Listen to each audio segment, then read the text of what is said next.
welcome to Watch, Review, Repeat. This is the podcast where two best friends discuss the latest in film and television and then do it all over again the following episode.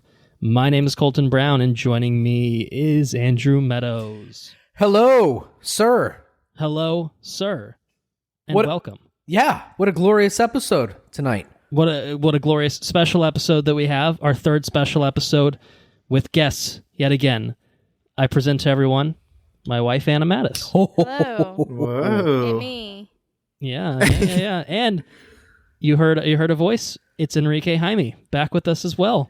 Yes. I thought I saw something shiny in your ring, your finger there. You know, it was like that's right. Well, maybe see if I can get a little closer to the camera. That's right. We're trying the old screen recording yet again. We'll see how it goes. But we're back for a third special episode. Very exciting because the entirety of the Rebel Alliance is now married. That's true. Yeah, we've all had honeymoons, and now it's married life for all of us. Which is exactly the same as our life was Spoilers. before. Back to work. Nothing has changed. Yeah, back to work. Back to work is right. Back to recording the podcast. That's what we do around here. But no, this is a fun gathering for us because it's a chance for us to. Well, we celebrated the Bachelor weekend in Puerto Rico with our first special episode, and then our second special episode, we celebrated both of you, talked about Andrew's wedding, and then we talked about both of your honeymoons. I guess we talked about Enrique's wedding on the first special as well. Shouldn't forget about that. And now we're here to talk about Anna and I's wedding and our honeymoon to the Bahamas. Probably would have previewed it a little bit on our last episode when we covered Nope, which feels like forever ago, right? A long time ago. And it has been indeed a few weeks since we recorded. So I'm excited to get into things. Now, I do want to do a couple things before we get into the wedding itself, which is exciting. Hurricane Ian swept through Florida, came back around, smashed up South Carolina and a couple other states, and actually, I don't know if we're still at the tail end of it. Yeah, the tail end of it has actually reached us all the way up here, and so it's inflicted a temporary winter in Philadelphia, which obviously is much more bearable than the horrific damage it caused to Fort Myers and other areas down in Florida. And Andrew looked like he was going to get the brunt of it for a time there. We dodged a bullet. Out. Oh my God, did we dodge a bullet? The power flickered, but I feel bad even saying that the power flickered. We dodged minor inconvenience. For that level of power and destruction. Yeah, like if that storm would have hit Tampa, it would have been devastating to Tampa. It was obviously devastating to Fort Myers, but I think what made it even worse is a lot of folks thought it was going to hit, Sarasota or just north of Fort Myers. So a lot of them fled to Fort Myers. And they just fled into the storm. It's just, it's horrific. I mean, they're going to have months and months of cleanup and everything else. I mean, it's, you would think that we should probably change our infrastructure to kind of like protect us a little bit against storms, but we don't. We just like to weather them. So, it's brutal. It's very brutal. You could sail into the storm, or you could wait for it. As one show would say. Ah. Okay. All right. Are we going to talk about it later? Maybe. I don't know. We'll see. But yeah, the hurricane happened. Obviously, that's a big deal for anyone that was affected. I think, fortunately, my parents in Ocala also managed to escape the brunt of it. But this is not the first time that Andrew and I actually have recorded since Anna and I got back from our honeymoon. We sat down and did a guest appearance on a podcast called Ink to Film. On the eve of Ian. With our good friends. On the eve of Ian, and yes, indeed, to make that transition. I think it was maybe the day before impact was expected in Florida.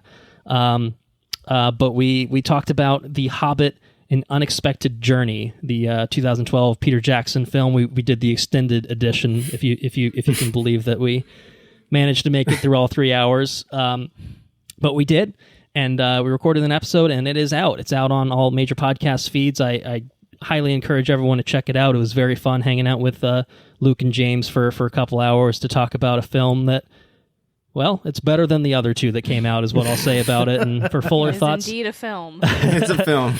Watch the episode. Anna popped in and out as I was watching it, but she did not stay for all 3 hours. And I have to check say, it out. their podcast too is very, very insightful. Where we tend to linger on just the writing and the cinematography and that sort of thing. Because they're watching these and they're reviewing the books. They take in-depth looks at what they're covering. They have a wonderful podcast. Definitely give them Also 10 out of 10. Yeah, exactly. So give them a look. Yeah, definitely. Inktofilm.com is their website. You can find them on all social media platforms at Inktofilm on Twitter, Facebook, and Instagram. And like I said, the episode's available to listen to right now. If you just check it out on Apple Podcasts, Spotify, wherever you listen to podcasts, I'm sure it's up there. So, Nasty Things That Should Get Cut is actually the kind of the title of the episode. So check it out. It was a lot of fun, and I encourage everyone to listen to it, even if you don't feel the need to rewatch that film. I think you'll still find some entertainment value from it. But that brings us to kind of what we're here for, what we're assembled for tonight, and I guess it's to talk about a little wedding that happened on September 17th of this year in Schenectady, New York. Schenectady? Pronunciation, Andrew. As Andrew would say it. Schenectady. Schenectady. Yeah, okay. Ugh, like nails on a chalkboard. So how do we want to talk about this? I feel like, Anna, you were the one that did the vast majority of the preparation for making the event happen. Yeah, I hired the DJ. I was number 1. My mom was number 2. My aunt was number 3, and you were like maybe number 4. I said yes or no to things, and it was, I think, yes pretty much every time. Veto power. I had veto power. That was my role. He did. Sometimes the president is the one doing the least amount of work. So what went into it? What was that like for you? I honestly, early on, like the hardest part was like coming up with a date. Once we had a date, then everything else kind of fell into place. Because, certain things was based on availability and, what photographers were left and videographers and DJs. Yeah, I mean, a lot of the main vendors we had by January, February, somewhere around there. Yeah, it felt like there was an early flurry of getting things into place, and then a lull, and then yeah, you want to lock stuff shit down. hits the fan. Right. Yeah, and I feel like the kind of once we had the venue locked down and the vendors, then it was like the dress, and that I actually didn't take that much. It's funny, I joked both of the mothers tried on more dresses for the wedding than I did.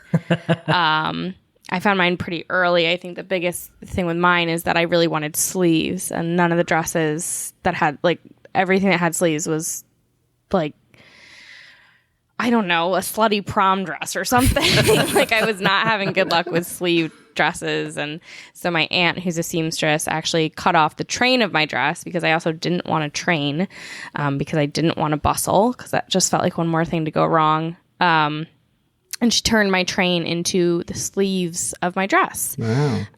Just totally so awesome. That was... Yeah, it was. She's very talented, and she also made the Flower Girl dresses and put pieces of I helped design those, but we put pieces of the leftover lace from my dress on the Flower Girl dresses, which was really cool, and came out great. I feel like.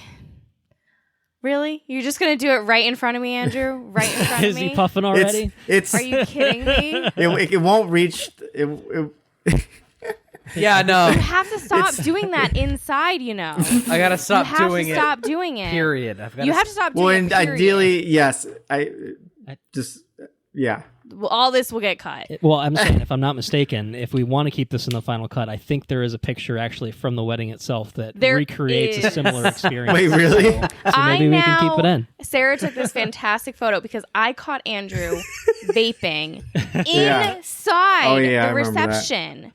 Inside. He was going to get us all kicked out. It was a party. They party hard in Schenectady. It's not allowed there. What? You could have gotten us all kicked out of that fucking venue. That's why I wanted it. I also will let you know, I now have a fucking collection of them. I have 3. I have 3 fucking vapes that I have confiscated from you in various cities at various times. You made my flight home miserable. I'll tell you that. It was a long day. Your hangover made your flight home miserable. And you know what? I'm glad you had to sit through it. At least you had someone with you. When I was hungover after your wedding, I had to fly home alone. So, ooh, that's brutal. Serves you right. Did you guys grab a picture of us after the reception? Oh, fuck yeah, I got a picture of you guys. I got a picture of I have that a too. picture of you walking out of the hotel Sunday morning and seeing you and Sarah waiting for your Uber, just looking close to death. It's hilarious. It was That's how you terrible. guys felt, I imagine. Sarah threw up at the airport. I will also, we're skipping ahead a little bit here, but our wedding night, once everyone had left the after party in our hotel suite, actually began with cleaning up Andrew's vomit because he threw up all over our bathroom. Yes. You missed out. So that was terrible. I'm glad you suffered without the puffer. It was terrible. That's probably what made you throw up in the first place. You realize that, right? It was that champagne you made me drink. You didn't drink any of it. I threw up in my cup. I took a shot and I threw it right in the cup. And then you threw up all over our bathroom floor. Yeah. Yeah. Yeah. The North remembers. Fucking gross. The North remembers. I'm going to let you forget that one. It was brutal. Never. It was bad. I'm sorry, guys. I'm sorry. Unbelievable. I got 3 hours of sleep that night, and I didn't throw up at all. Yeah. Unbelievable. Rookie move. I was pounding the Anyway. margaritas anyways. We'll talk about those. But those were fantastic. Yeah, margaritas that weren't. And I had a more intelligent question to ask. No, because you grew up in Schenectady, right? Mm-hmm. Schenectady. So what, like, I guess other than availability, you know, and how nice it looked, like what went into like picking places and like why would you have the Rose Garden and the Proctor Hall, and Yeah, it was all so beautiful. The Rose Garden, the ceremony space, is a rose garden in Central Park in Schenectady, and it's loosely based off of Central Park in New York City. But it's like a 10-minute walk from like the house I grew up in, and so I just spent a lot of time there when I was a kid, and then as a teenager, like before I could drive, that was where I always walked to, and then once I had a car, it was where I always drove to, kind of like my safe place and just my favorite place in Schenectady. I just think it's really beautiful, kind of any season, but obviously when the roses are there, it's particularly beautiful. So I'd kind of always figured I wanted to do it there, but I wasn't really sure. I knew I wanted like an outdoor ceremony, and so originally I looked at some other places in the area. Unfortunately, they all like I had gone to proms there or like a senior gala, and I really didn't want to do it somewhere that was that. And then we had found this other venue that was right in downtown that we really liked. It was new and it was really cool, like exposed brick and chandeliers and all this stuff, and had like a backup space for a ceremony if it rained. And we were like ready to sign for that one. It was not far from the one we actually went with, but we like went in for a meeting, and basically I think actually the meeting went okay, and then they sent us the contract, and it had all these hidden fees that was like thousands and thousands of dollars of hidden fees. And we were like, oh no, we're not doing that. So we ended up going with this one partially because my friend Emily, who was also my best woman of honor back in the day, she worked as like a server for this catering company. Oh yeah, and they're the ones who own this venue. And so she had done weddings there and had told us about it like it was like last June, I think, like right after we got engaged, and she was telling us about, oh, there's this really cool venue where they have these bank vaults that like you can come out of and open the doors to, and it's an old bank. And so then we decided to look at that one, and we actually saw it first like over FaceTime.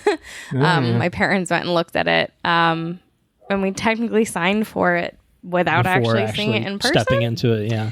Which was a risk, but it was worth it. I think it was helpful having the FaceTime and having my parents out there, and also because I knew from Emily that it was a cool venue and it was a good space, and I really liked the people we worked with there. And so it just kind of came together, and that was nice because everything was included: the tables, the linens, the food, the alcohol. Like, we didn't have to worry about any of that stuff, which is really nice. So it just left us to do vendors, extras, and the details. So we and so we like hired a company that did like the arbor and the chairs, and then the stuff that was on the arbor I actually designed. Like, I got the like the fabric online from one place, the flowers somewhere else, and like figured that out. And then shout out to my best woman's partner Liam, who I've known since I was 4, because he went and helped our coordinator like put that together and all of that. Had an awesome guitarist who like learned new music for us. Who nailed it, by the way. That guy was awesome.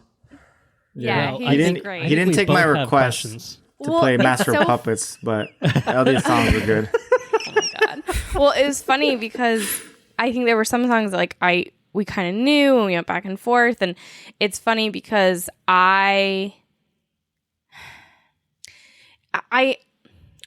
will be honest. I feel weird doing this episode before seeing videos or photos because I feel like I blacked out. Yeah. Like, I don't remember half of it. And not because of alcohol. Like, I actually, the parts I remember. No, I was thinking about the parts I remember most are actually when I was drunk. Like, I don't understand how, but like, from the moment I stepped out of that car. It's like a whirlwind. Like, it was like an out of body experience. Like, I wept. I wept when you stepped out of the car. I was weeping. Oh my god. Well, it was so weird. So like this car, we had really wanted an old fashioned car because my grandpa took my mom to her wedding in his 39 Oldsmobile. And so I really wanted that car, but it was not in any shape to drive, and especially not the 2 hours from Binghamton. And, we tried to get ones in the area and we just couldn't. And there's like one guy who has them, but he had a wedding that day and he wouldn't let anyone else drive it, which fair. And so we went with this one, which was a 57. That's what it was. Yes. 57. I can't remember now, but it was 57 color. Blue car. And so when I walked out of the hotel and got in, it just reminded me so much of my grandpa's car that I like was crying in the car when we left the hotel. And then when we got there, for the first time in my fucking life, I was early to something. I was early to the ceremony. And so we were like down the street around the corner, just sitting there, this guy and me and my dad. And I was texting with the coordinator being like, is it almost time? And she was like, people are still arriving. Like, you got to sit tight for it. And it was the most bizarre experience, just sitting there. And it was funny because people were driving past and like could see that I was in a big fluffy wedding dress in the backseat. And so we're honking and rolling down their windows and saying congratulations. And I'm like, this is so weird. Like, because my wedding is starting to happen just over yonder. Like, it's happening over there, but I'm not there yet. And I'm texting with my coordinator. It was so weird. It was very weird. It was just totally surreal. And so then she was like, okay, the flower girls are going, you can come up. And I was like, okay, I'm putting my phone away now. And it was just so weird. And so we had set up, and this actually, we got inspiration from Andrew's wedding. Because I always we didn't do a first look because I'd always wanted that moment where the bride is at the end of the aisle and the groom sees her when she's revealed.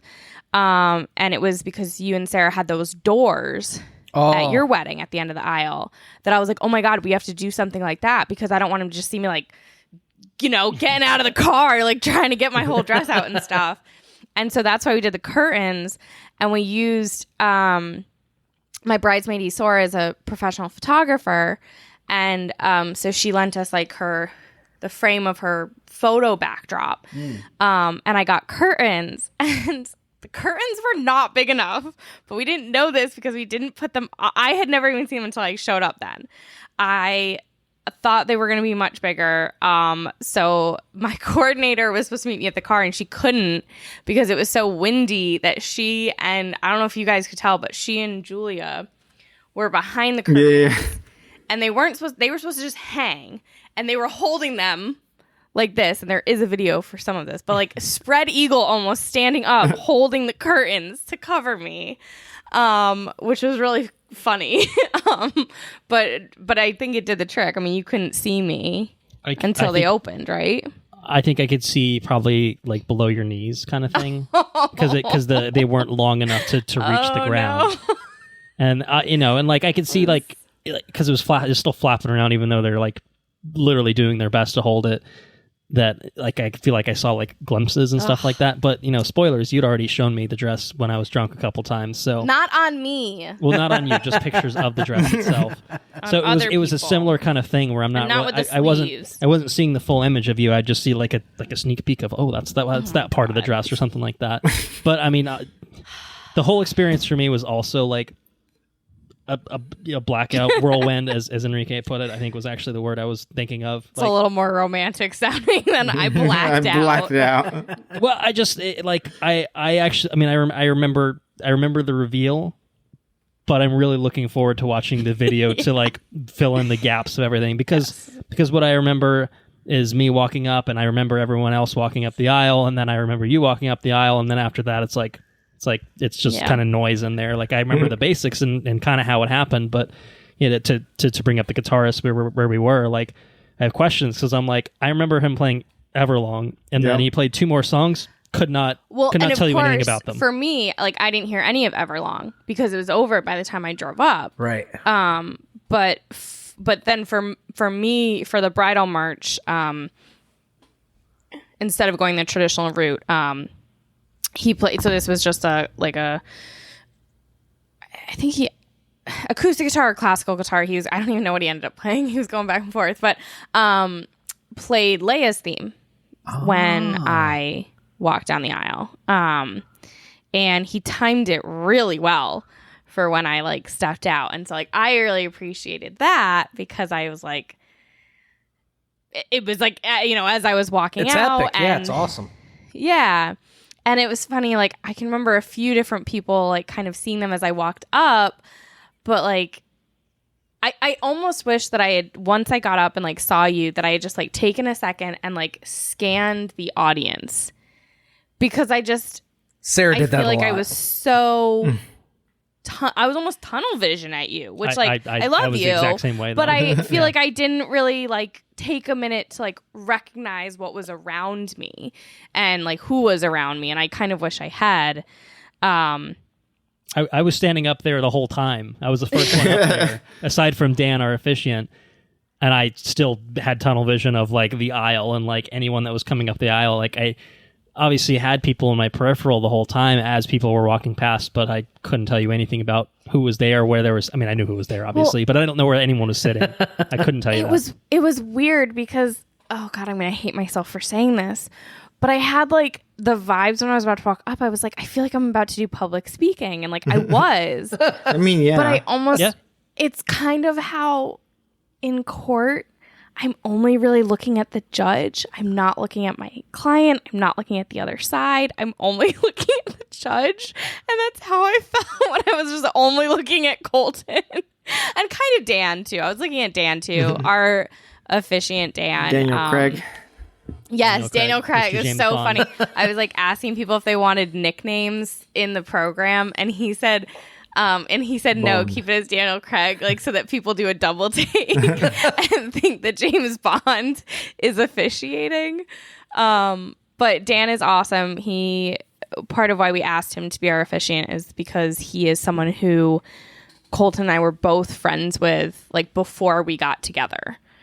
And he was great. He was so awesome about it. And like I was panicked at one point about if he like had the right like registration and stuff like that. And he like called the clerk of Schenectady and made sure, and he was so great about it.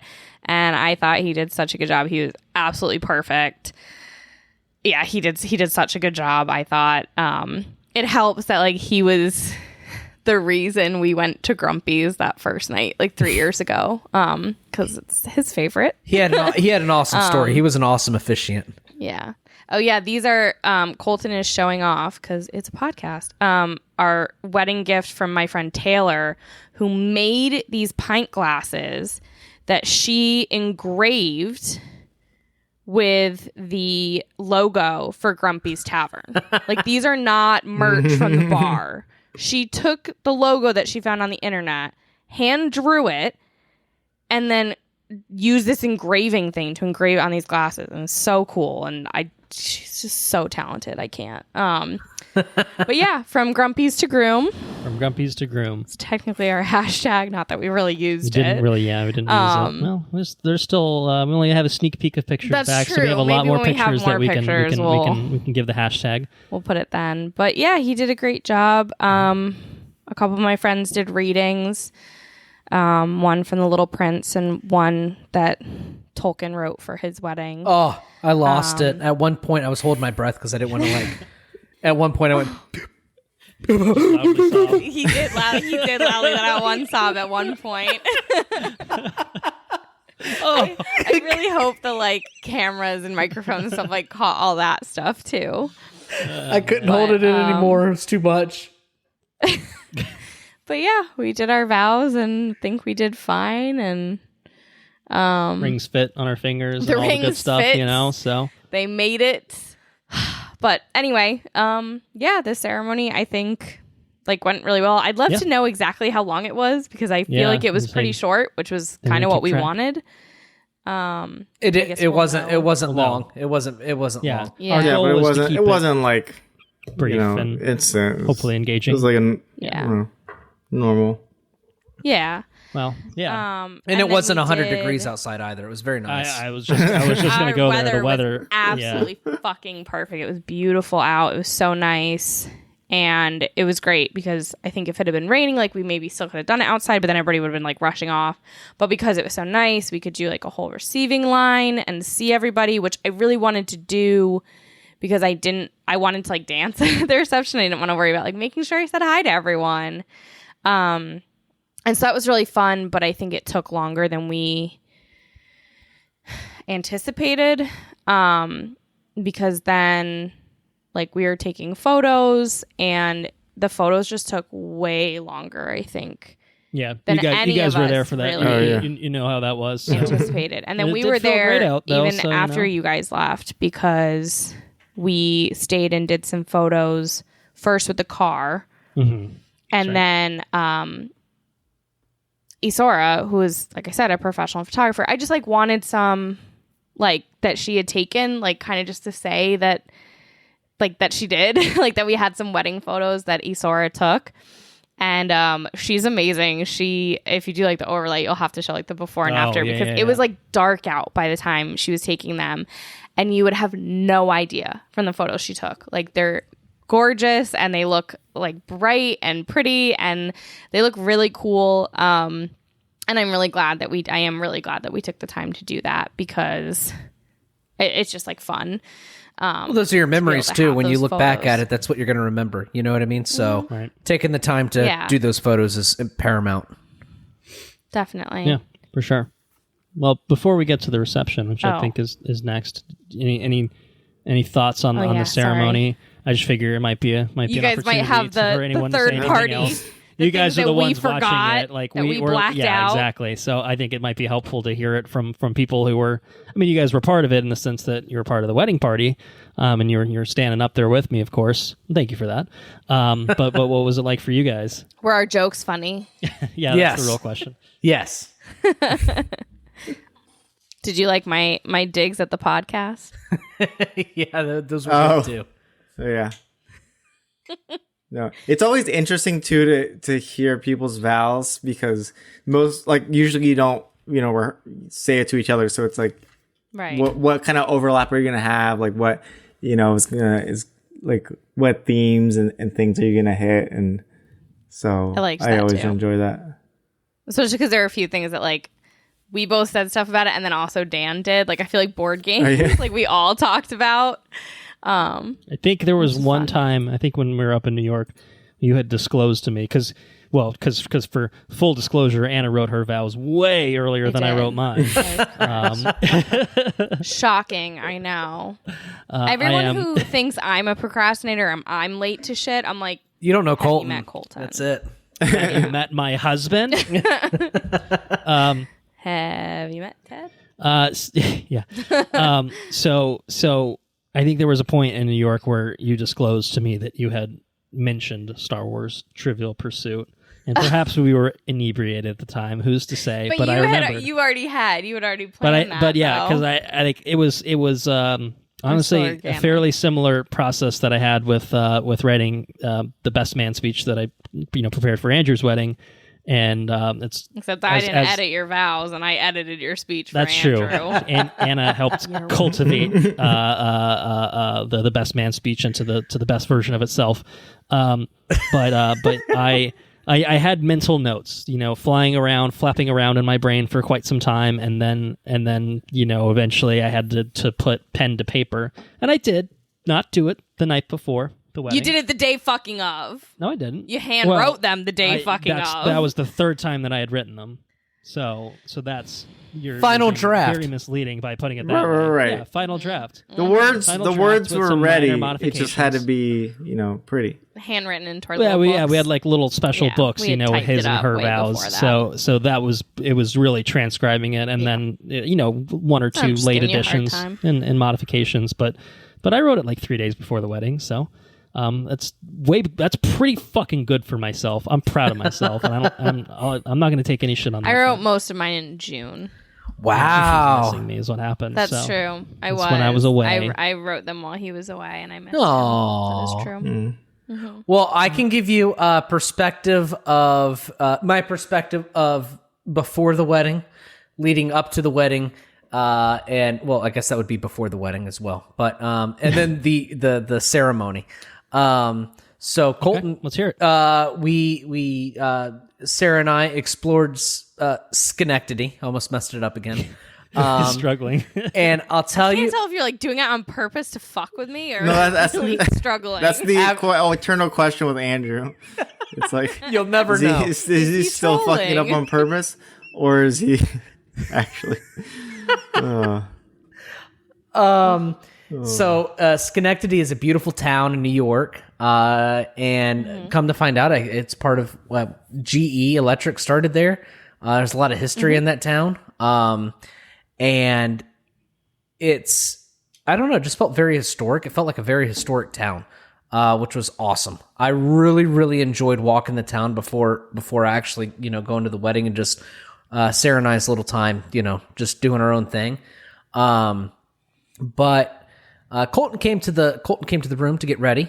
I will brag, I tied my tie in 2 tries. I was quite happy about that. I think I tried to get mine on the first pass, and I didn't quite succeed. Yeah, mine was a little too short. Mine was giving me some trouble. So we all met. The 3 of us met in my room, and we got ready for the big moment. Yeah, and Andrew might have attempted to break some laws. Yeah. They had a photographer there.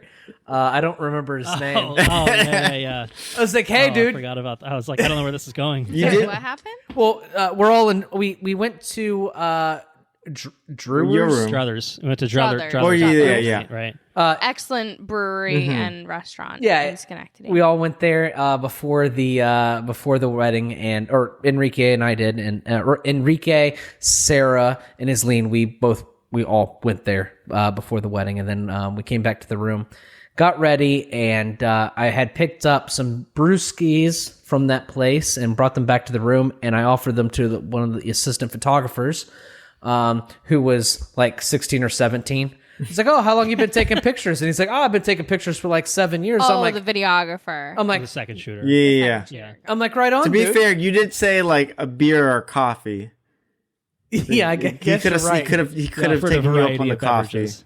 But he appeared older, and then he told me he'd been doing it for 7 years. I'm like, oh, All right. How old was he? He was like 17, so he's been taking pictures since he was 10 years old. It's like, come on, dude. You can't claim 10 years old taking pictures. Our second shooter videographer was 17 years old. He was young. I can attest. I was behind the camera for a lot of the shots, and it looked like he was doing a very good job. Okay. You know, sometimes you just have an eye for it. But he did say he'd been doing it for 7 years or whatever, which made him 10 years old when he started. So I don't feel entirely too bad for offering him the beer. He was fucking with you. When we did the math, it was kind of like, wait, what? Maybe he was fucking and with then you. he's like, but I've only been doing weddings for like 2 years or so.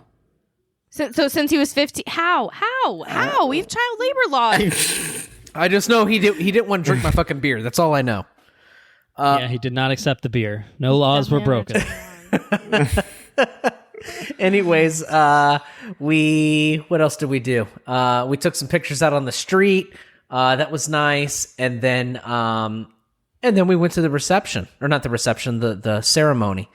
And I thought it was absolutely magical. The weather was perfect. All the roses were in bloom. Like it was just a very beautiful place. I wept like 80% of the time. I was solid tears coming down. And I couldn't see Colton's face when he read his vows. But Anna, I could see your face, and just talking to Colton, it just really, I don't know, just really touched my heart. It's my best friend, known forever. And it just tore me up. It just tore me up. I was, felt like I was watching a Pixar movie. And I thought it was a beautiful ceremony. I thought it was awesome. It could not have gone any better. So kudos to you and all your planning, and all the people that helped make it happen, because it was really, really a spectacular thing. It was awesome. Really, really, really enjoyed it. I did feel really good about the ceremony. I felt very good about it. Yeah. The whole thing was great. No complaints about the ceremony. No, it was great. And then the reception happened. Stop it. We'll get there too. Oh yeah, because how was the cocktail hour? Oh yeah. We didn't even make it there. Oh yeah. Just how was the cocktail hour in general? Yeah, I think we got there somehow. Andrew already had a drink in his hand. I think he might have had like two. I was just like, that's his natural talent, as we all know. Like, is it a margarita? So we showed up. So we showed up, and everybody was already there because we had to stay a little bit later for do pictures and stuff. And I immediately gravitated to the bar because I was stressing a speech that was coming down the pipeline. So I immediately went to that bar. In line for the bar, you guys had some oysters. Oh yeah. No broiled oysters. I had one, and it was fabulous. It was very good. Hit the spot. But admittedly, I didn't get to munch a lot during cocktail hour because we were there. We were there so late, and I was mostly concerned with trying the margaritas. So I think I had like 2 or 3 margaritas during cocktail hour. The 15, 20 Are you minutes. serious? Yeah, I was putting them down. It felt longer. It felt long, at least for us. No, it probably was longer because they were there about half an hour. We brought people in later than we originally. I feel like we were there for a good bit, and we kind of hung out towards the bar. Our original plan had been, so cocktail hour started at 6:30. Our plan had been to get there at 7, like make a brief appearance, and then go into the room and like sit down and have our dinner. We had like a little private room and bathroom in the main space, and we didn't get there until 7:40. So we were running really late. So we didn't even go. We didn't even go into the arcade. We didn't even go into. So the arcade is like the like hallway lobby space that stuff branches off from. So there's a couple shops. There's actually 2 different, or well, technically there's 3 different theaters in Proctor's. One is like the big like stage and theater for like national tours of plays and musicals and stuff come there. And then the Parker Inn, which is technically closed. And then Key Hall, which is the old bank, which is the venue where our reception was. So we actually went in the other door. And that was pretty cool because I didn't know they were going to do that. And this was one of those things where I was like very impressed with like the event coordinator at the venue and our photographers and our videographers, because when we pulled up, they were all outside waiting for us, which was really cool because it means that they're going to have shots of us like getting out of this car, like walking into the venue. And it's just very cool to me. And so we went in and kind of had a second to like look at the space. And then we went into our little room and we just it was nice. They had like the cheese and salami and crackers and stuff all spread out. And then they had like a bucket of ice that had a bunch of drinks in it. So we popped a champagne, we poured that, and then they brought us a plate of all the past apps. So we got to try each of those, which was really good because I really liked all of those. Yeah, we needed food at that point. Yeah, we were hungry. And so we ate all those and then kind of rushed through it. And like it was nice. We did sit and we ate, but it still kind of felt like we were rushing because at this point we were 40 minutes behind where we wanted to be. Very behind. And I had kind of said to a lot of people leading up to it, because I had been told I was really calm for a bride, and like especially in the few days before and then the day before. And I was like, listen, all I care about is what I'm wearing, which like my dress is done. I've got my shoes. I've got my hair thing, whatever. And the playlist. And I finished the playlist last week and we gave it to the DJ, and we had a list for cocktail hour. We had a list for dinner. We had a list for dancing that was an A list. Then we had an A list, but has to be played later in the night. And then we had a B list. And then we had all of our special songs laid out. And I'd also picked just 2 other slow songs that I wanted because I didn't want like a ton of slow songs and whatever. And we're both like very much, I feel like, musically inclined people, not our talents, but in appreciation listening to it.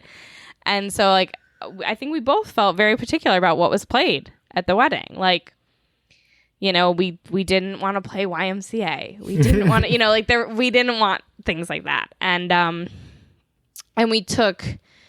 had told the DJ when we hired him, like, we're not doing requests. We're going to have people request things when they send in their RSVP, so then I can look over it. And if they have a good idea, I'll put it on the playlist. If they don't, I'm not playing it. So we had done that. And yeah. So we had also filled out a sheet for the DJ, like with everyone's name who was going to be introduced. And I got phonetic spelling from everyone. Yeah, he totally from everyone. I had everyone give me their... Andrew, you don't, because Andrew Mattis, we didn't need it. Emily O'Brien, we didn't need it. He got you and Emily fine. Because, no offense, but like the 2 whitest names ever. Like, you were fine. The funniest thing is he got them all right before everybody walked out. So That's true. That's true. He practiced. And I was like, okay, yeah. Oh my God. We were all in the vault. Like the one vault door doesn't open, and we use that as our photo booth backdrop, which worked really great. Yeah, I was so excited that it worked, so we weren't sure it would. And then the other vault is where we like made our exit out of, and it was really cool in there. And it was fun kind of just hanging out back there, the 10 of us. Like, I had a lot of fun just in that little section while we're all hanging out back there waiting to go in. And the DJ came back, and he was giving me South Philly vibes. I think I already said that too, but like I just like middle-aged South Philly man, just like not the brightest bulb. And so he went through the names, and he had the sheet where I had written them phonetically, and the one was like my flower girl, Evie Hoffman, Evie. And I think he started to say Evie, and I said, no, it's Evie. And he said, okay, Evie, and made a note of it, whatever. Somehow, by the time that motherfucker got out there and was announcing it, he said Eva. Yeah. Not even fucking close, my dude. Yeah. Like, not even fucking close. And then he proceeded to get every fucking name wrong. Every name. He got Lauren's last name wrong. He turned to a Starbucks. Mattis was wrong. Enrique, he said did he say your first name right? I know he said your last name totally wrong. I think, which was wild because he had said it right in the vault. Yeah, I think first name might have been okay. I think he did the first name or something like that. I was impressed the first time. Yeah, he got the first time, and then I was like, okay. Sora, he said, I don't even know. Oh God, it was so wrong, and I was so pissed. And I was like, he just fucking said all these names to us and he got them right. How is he fucking them up right now? Like, I don't understand. He had just fucking said them correctly. Why did he change? Like, also, he got my brothers matter. right like, too. The whole point of something being spelled phonetically is that you don't have to worry about it. You just read it as it says. Isora. How do you fuck that up unless you can't fucking read? Which, like, I'm sorry, then you should have told me that and I would have had someone else do the announcements. Panicked. It was bizarre. It was like he panicked. Like, he panicked speaking in front of people. I'm like, then why is this your job? And then, so I was pissed about that, but like, whatever. So we, whatever. We come out, we sit down, and the music was too loud at first. And so I like signaled to him, like, turn it down, because I wanted people to be able to talk. And then he turned it down like too much. And I felt like you couldn't really hear the music during dinner. I'm like, you know what? Fuck it. I'd rather it be too. I couldn't hear anything during dinner. Yeah, I was like, I'd rather it be too low than too high. Oh, and then we got drinks, because I will say the staff was really nice. I thought they were really good about bringing us drinks and all, and checking in with me and all that stuff. But like, those drinks, like, I know people have told me they were good. That is not how either of those were supposed to taste. I don't know. I was a little irritated, but the Prosecco tasted good, so I just drank that all night. So. Oh, yeah. I went up. Actual food. And then it was like before the taste. I think they had already poured everything for the toast. And I'm like, there's a bunch of Prosecco. I'm kind of like I want to do something different. I'm like, can I just get a little bit of Prosecco? They just gave me a wine glass of Prosecco. Like a regular wine glass, and I was like, all right. He had his toast glass. He had both these glasses full of Prosecco. It's hilarious. I have the toasting glass, and then I have an entire glass. It's also Prosecco, and I was like, all right. That's pretty much what happened at the wedding we went to before ours. They just loaded up. Well, it wasn't even a wine glass. Just a glass. Oh my God. Just a glass of Prosecco. No, it was a plastic cup. No. It was a plastic cup. Just a full-on cup. It was an outdoor wedding. Yeah. And they literally filled it like you would put a beer. Like a pint of beer. A pint of fucking Prosecco. No wonder I got... Oh, shit.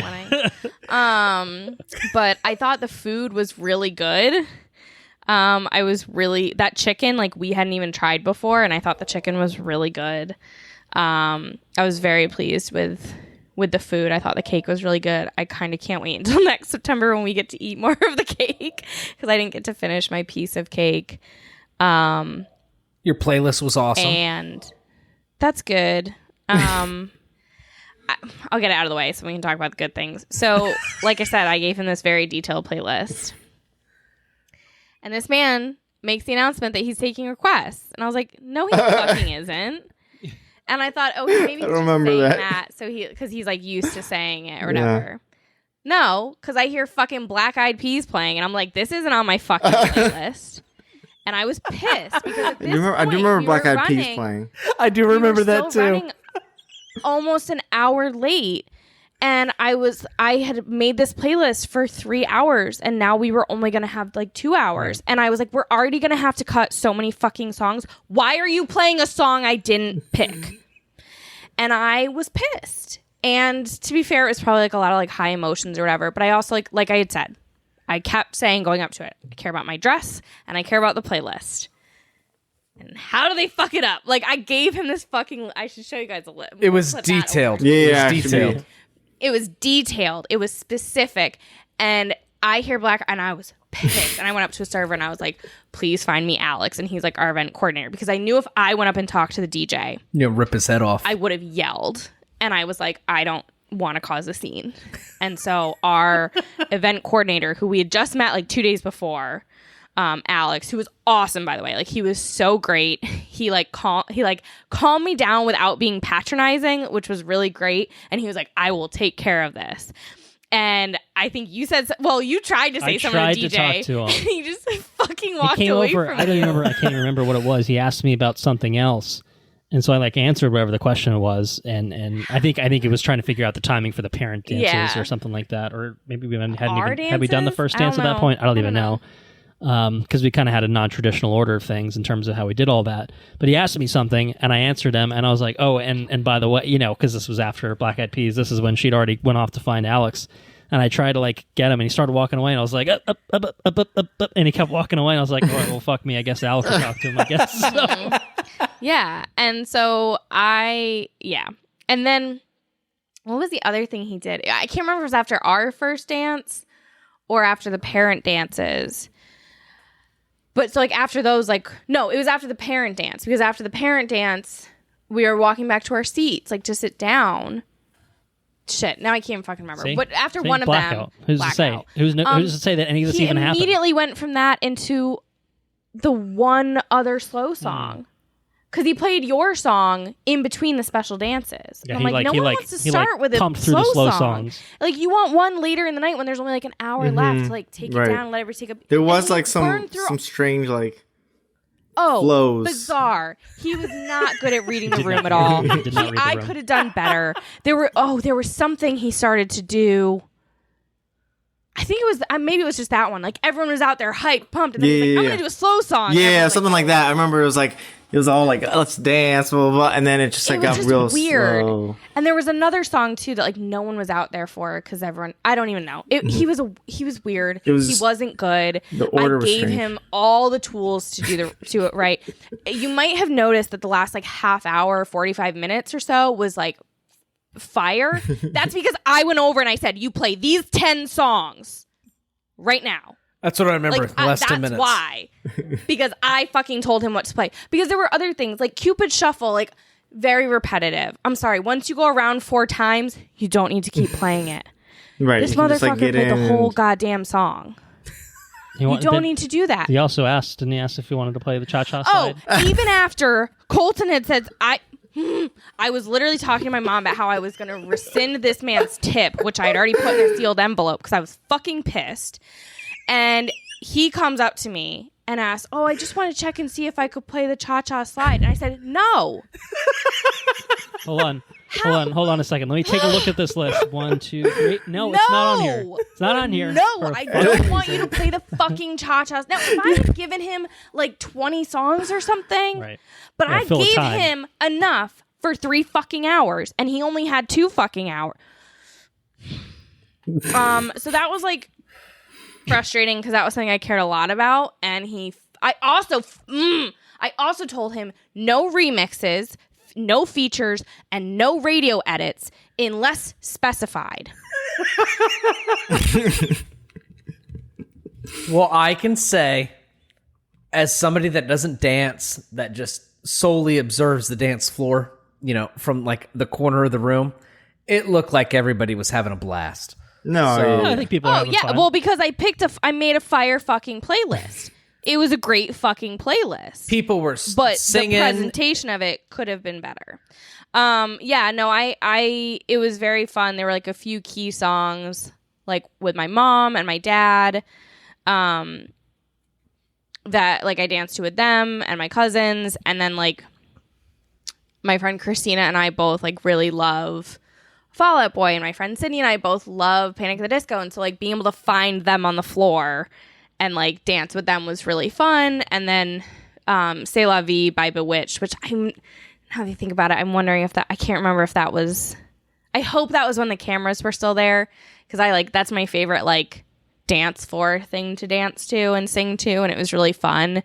And all my friends and family were really into it, which was good. So I hope that we have video of that, because that was really fun.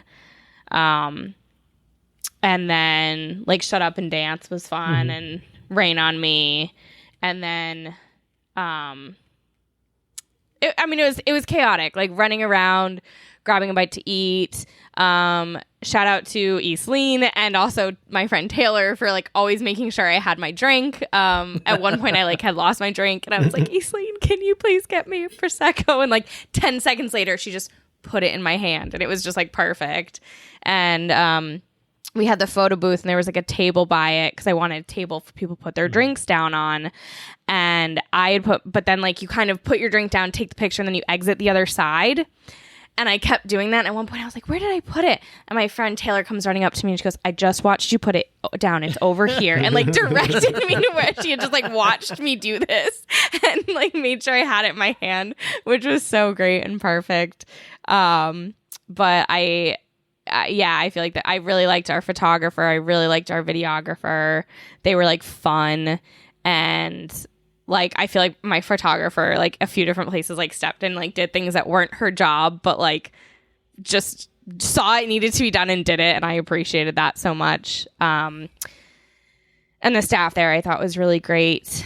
And yeah, all that stuff was good. The only truly the only, I mean, it's bad to like chalk it up to this, but the only complaints I had were, one, the drinks were not what they were supposed to be. But maybe for the best, because otherwise I would have been even more drunk that night. That's pretty drunk. And the DJ was dumb. But I am going to, at some point, post like the actual playlist so that people can see what it was supposed to be. To do a dance party, it's like post-wedding celebratory dance party. Which is, it's like just the like songs. Rent a dance floor somewhere. Yeah. No, I would love to do that. Hook it up to a speaker and hit shuffle. I'll fucking DJ. Yeah, I mean, you DJ too. That's Andrew, you can attest that I am a good DJ. Sarah's 30th birthday party. Yeah, no, Anna can DJ. This is public. can. Yeah, she can read a room. She knows how to. She can work the tables. And I think it's a good time to announce that her next job is going to be a professional DJ. I'd be a That's Nice. excellent. Sir. I wish. I certainly would be better than DJ Mattis.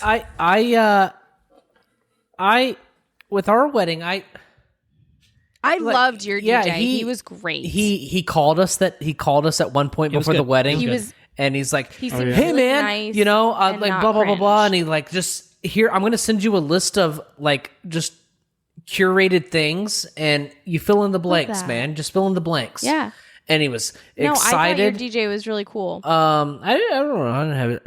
I wasn't. To be fair, I wasn't. I was table touching and outside and everywhere because but we I- didn't have a percent. But I think that's key. If you didn't notice him, like if you didn't notice him doing something annoying, then he was doing his job. Like you shouldn't really notice the DJ.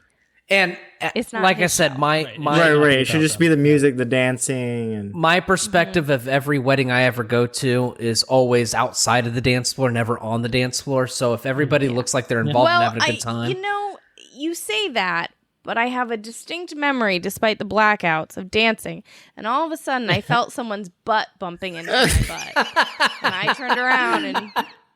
Sure enough, there was Andrew. Late in the evening. those were those When spicy Andrew spicy found his- margaritas. I also believe I got up on. Margaritas were- I think I got up on a table at some there's point. photo evidence.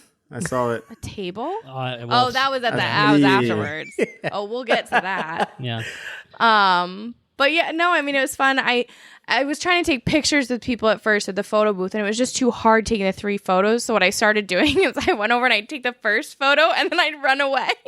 And I just took the first photo. But I do wish there were like other people that I didn't. There wasn't enough time. No, I just wish there's it never was like enough an time. hour longer. You're right, Never right. enough time. No. I did have a lot of fun, especially on the dance floor, and I had a lot of fun after. And I also I really liked our last song pick. Yeah. I felt good about our final week because we had picked that specifically to be our final song. Yep. So Killers. That's right. all these things I've done. Mm-hmm. Yeah, Yeah. that was good. Then we took the after, and then there's the after party. Yeah. Well, there was the after party. We went to a beer garden, had some liters of beer. Oh yeah, well I got to walk down the street in my big white wedding dress, which was very fun. And then the place we went, they sell liters, and I thought I was going to get a liter of cider, and then they actually had one of my favorite beers on draft, Minky Boodle. And they don't sell it in liters, but they let me order it in a liter. Nice, because you were in the which dress. was amazing. But then it got me so fucked up. I was so drunk. But it was fun, like being there, and like my cousins who had like a 4 a.m. flight came out too, and that was really fun. And Yikes. it was just very fun seeing like just such a random assortment of our friends and family, like at these long picnic tables at this beer garden, and it was really fun. And I distinctly remember taking a sip of a liter of beer and going. They have like this white picket fence in front of the parking lot. I went over and I threw up over the picket fence. I didn't know that. Yeah, I threw up multiple times that night. It was a Oh my God, Andrew. best man moves. I was throwing up all over the place. You're having a good time, all right? You and Lauren were both pretty drunk there. Party 'cause champs. at one point, as we were starting to leave, because they kicked us out, if you'll recall. Was it because I was dancing on the table there? No, it was 2:00. We Because stayed it was until like 20 minutes after 2:15. they were supposed to Yeah. close. Oh, okay. Yeah, they'd like closed, and I'm not supposed to say about it. They gave me my liter glass. I got to take it with me, which I was remember cool, that. 'cause I now think we I have carried it. that back. Carry this think you back. did. Carry this back for me. Thank you. Okay. But there was, as we were walking out, Lauren like took a step backwards and fell into like one of those barrels, like the planters. And so I have a picture of her just sitting in it because she just fallen into it and was sitting on it. And then to the right, you were on the table dancing. And That's pretty great. So that was part of the group that went back to our suite because it was you, Sarah, the two of us, Lauren and Brandon, and James and Caitlin. Was that everyone? The 8 of us? And then we went back, and then this is where my memory really starts to go. Because we went back, and I know I changed into my pajamas, and like I think I was playing songs that we hadn't gotten to. I think we did have an after wedding dance party already in a sort of way. I can't remember who it was. But she's a shorter blonde lady. I can't remember. Probably Lauren, I can't right? remember her name. I was Who was there at the? at the after party in your hotel room. I threw up in my cup, and then Yeah, it was Lauren. And then I think you were telling me, I was like, I need to go to the toilet. And you're like, no, just do it here in the sink. Just do it here in the sink. Like, no, I can't go in the sink. And she's like, let him go to the toilet. Let him go to the toilet. That's Lauren. And so I tried to Yeah. run to the toilet, and I threw up in the. I tried to throw up in the toilet. I didn't think I made a mess, but apparently I made a mess. Yes. I made a bit of a mess. You made a I think huge mess. some of it might have entered the toilet, and some of it Very did not. little. Ugh. It was all over the top of the toilet seat cover and on the floor. Just know, I paid for it the next day. I know that you guys. Yeah, I'm sure you had to clean up. I'm so sorry on your wedding day. But We also felt like shit the next day too. you guys were like normal human beings. I would have never known that you had issues. No. no, We no. weren't. We not. weren't by the afternoon. I wasn't hungover. Turned into Yeah, I feel like, Like, I you can wasn't probably drunk. get through it for a certain amount, and then it's just like I can't keep this up. We woke up that morning, the next morning when it was time to leave. And we're like, oh fuck. Well, I didn't even realize your flight was that early. I was like, oh, where's Andrew and Sarah? I was like, oh, at their airport, and then just get a text like, yeah, Sarah just threw up at the airport. Oh, dude. It was Ugh. It was miserable. It was so bad. Also, I have to issue an apology to Anna when she gets back. I went over on my timeline, which may have constituted to some of her bad memories of the reception, because I went over my 5-minute timeline. Yeah, that's all right. Good That's all speech, right. though. Well, before she does get back, you guys want to share your experiences at the reception? We'll get into the speech momentarily, but just general things, you Good know. speech. What was it like? I'm just always curious to hear from either of you. Oh, and then I forgot. Was I talking to you, Andrew, or was I talking to someone else about like how high the ceilings were? Oh yeah. We just I like think you were talking couldn't about get that over. sounds- Acoustics, We couldn't yeah. like get over how high the ceilings were. We're like, the ceilings are so high. This is such a big place. They're like, how do you think they changed the light bulbs? I don't even know. It's so high. A grappling hook. Gotta get Batman up in there. And it was fun. I like the little touch of having the tables be different Star Wars locations. Yeah. Yeah, we did I know plans for and sure set Kevin's numbers. seen Star Wars, but he's just like, so I'm over at Kevin's like, I'm over at this place. Like, what the hell is a Tatooine? I'm like, you're in Tatooine from Star Wars. Tatooine? He's like, a Tatooine. I'm like, like the sand planet. And he's like, oh, okay. I'm like, yeah. See, we're in Cloud City, Bespin. There's like. There also literally was a sign by like your little name Yeah. things that said like take your seat among the stars like with a planet from Star Wars. Like it literally fucking said it on a sign. I think he was There's very also confused. Google for these sorts of things. He's just like, this isn't a number. This is a word. Yeah. But I don't know if it's a word. Yeah. I think most people this got has it. been helpful.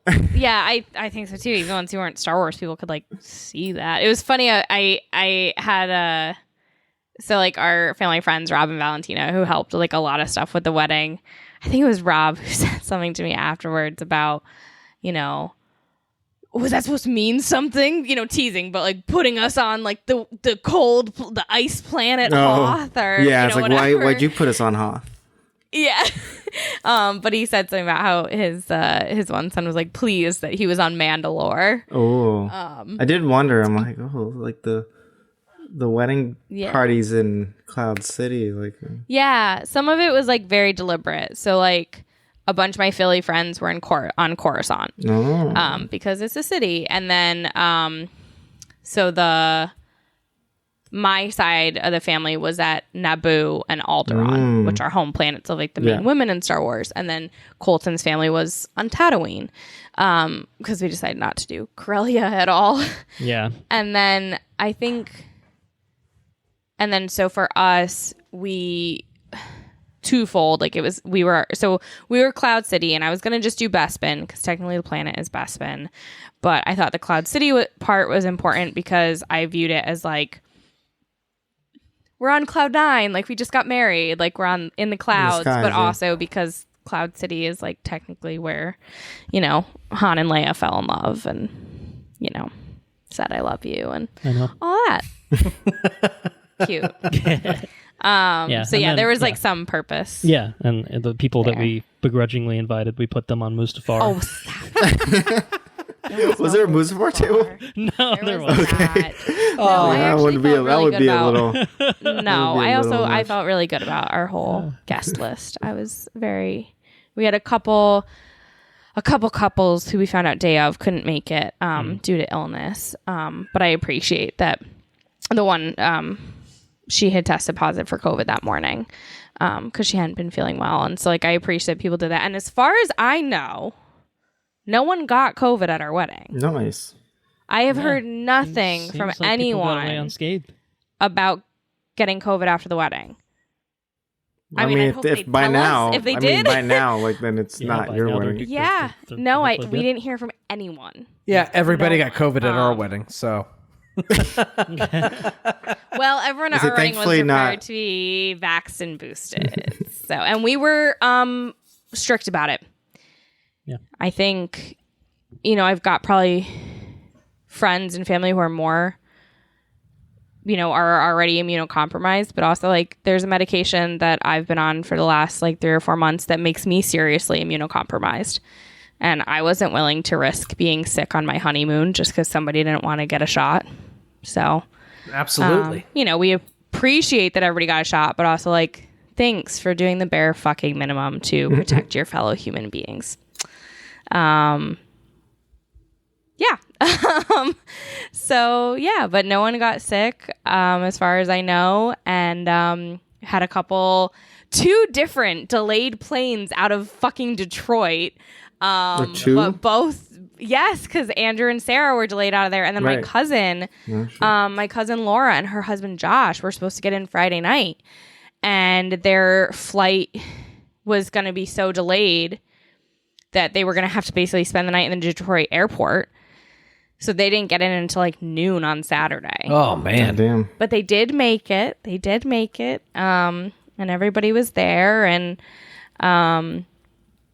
I thought the kids in the wedding did great. They're cute. And I thought the readings went well. And the speeches were all awesome. I'm excited to like watch those on video again too. And just read that. So what we're doing, and I think you said Andrew sent you his, right? He sent me a version of his best man speech, which we have to talk about. Yeah. So we'll Oh, yeah. Not to cut you off. Not cut the bride off. I apologize. I went over my timeline. No, you were fine. So one of the things that we did was make sure that like people had something to do kind of while speeches were happening. Eating food or whatever. So, you know, it was time that they were going to spend doing that anyway. But one of the things I was just going to mention is we had a guest book, and we actually stole this idea from you and Sarah because at Andrew and Sarah's wedding, they had a guest book attendant who took Polaroids of people as they came in. Yeah. And then we taped those into the guest book and wrote our messages and wrote our names next to the picture. And I really liked that idea. So we put the guest book next to the photo booth so that people could tape their photos, like the strip of photos in when they sign their name. And we decided we're going to turn kind of like the rest of the guest book into like almost like a wedding scrapbook. So we're putting in like the program and I'm going to put the bar menu in, and I'm also going to put the readings in, and I'm going to like type up the speeches and put those in there too. So that it's all kind of in one book that can like go on our coffee table. Nice. Yeah. But your speech was very good. And I really personally loved the like Tolkien thread that was like kind of felt like it was continuing from the reading at the ceremony. I was trying. It was really good. I was trying to write it at the airport, and I was crying while I wrote it. The Tolkien stuff, I'd look up quotes, and I was crying at the fucking airport bar trying to type it up. Oh my god. Oh man.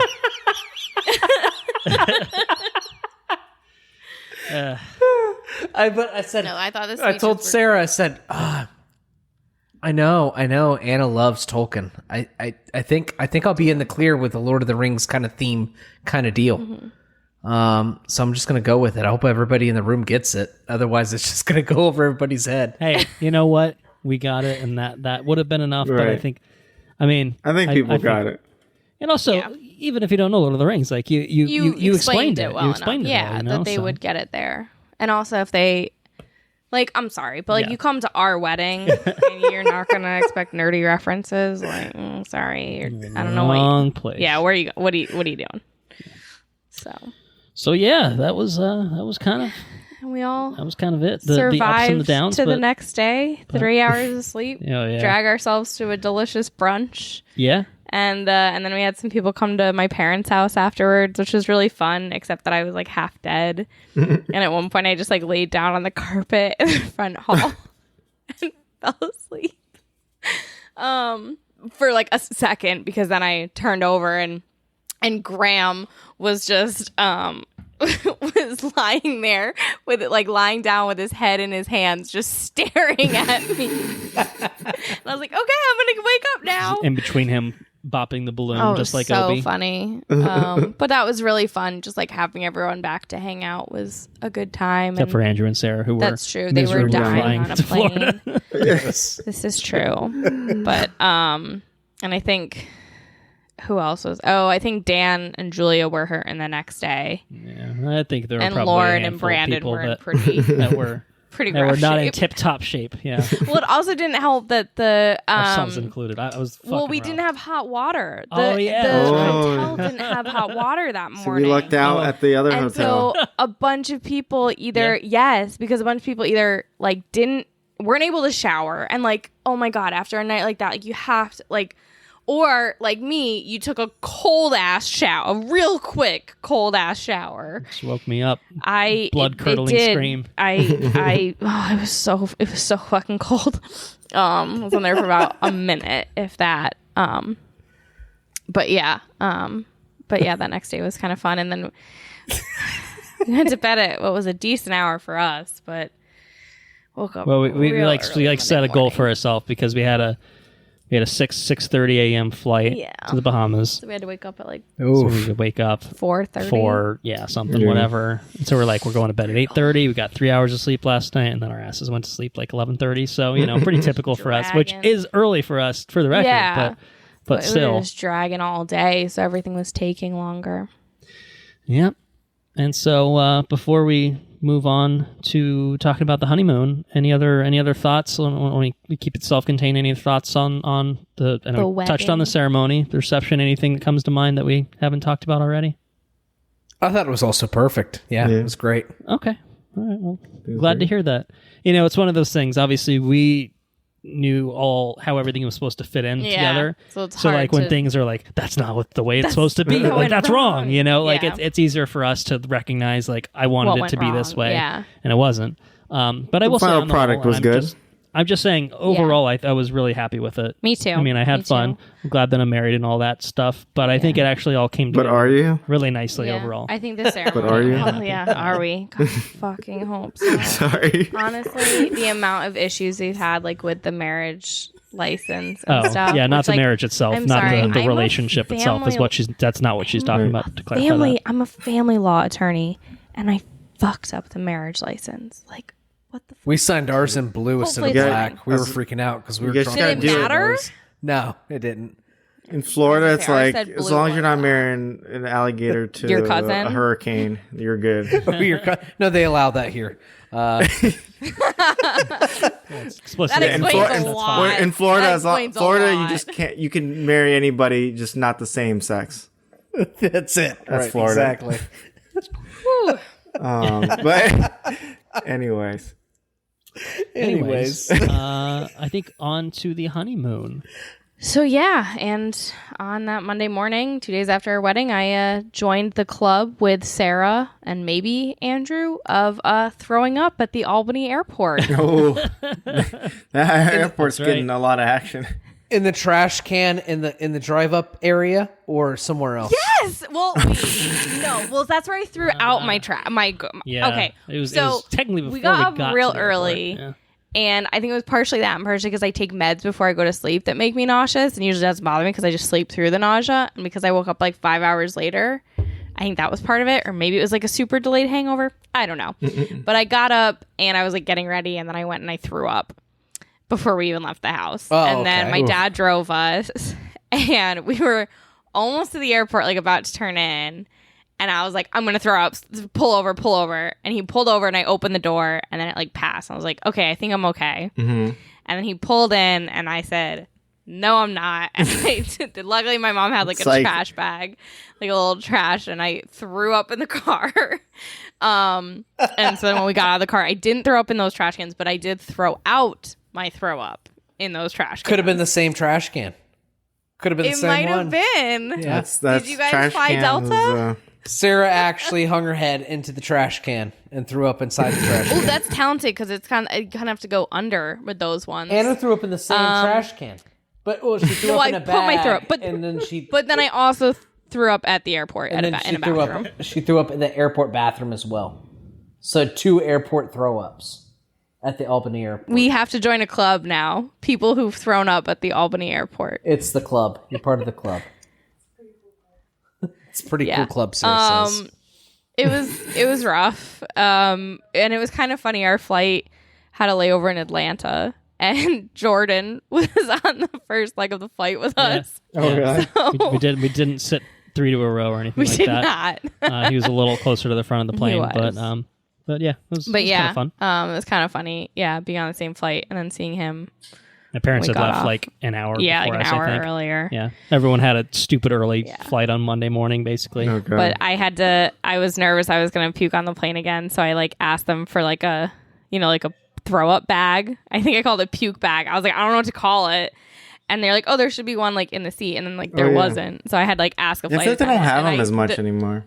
They don't. But I swear the panic that went across this woman's face. And at first I thought it was that she was scared I had like gotten on the plane sick. Which like I was also wearing a mask. Yeah, I so mean, like which like fair. But I wasn't. It was just like I knew it was from the meds. And she was like, oh, like do you get motion sickness? I was like, yeah, which is true. Sometimes I do. Mm-hmm. But so they got me a puke bag. And then I realized that the panic was more because she did not want someone throwing up on her airplane. Because they were so attentive to me, like asking if I wanted ginger ale and like all asking how I was feeling and all of this stuff.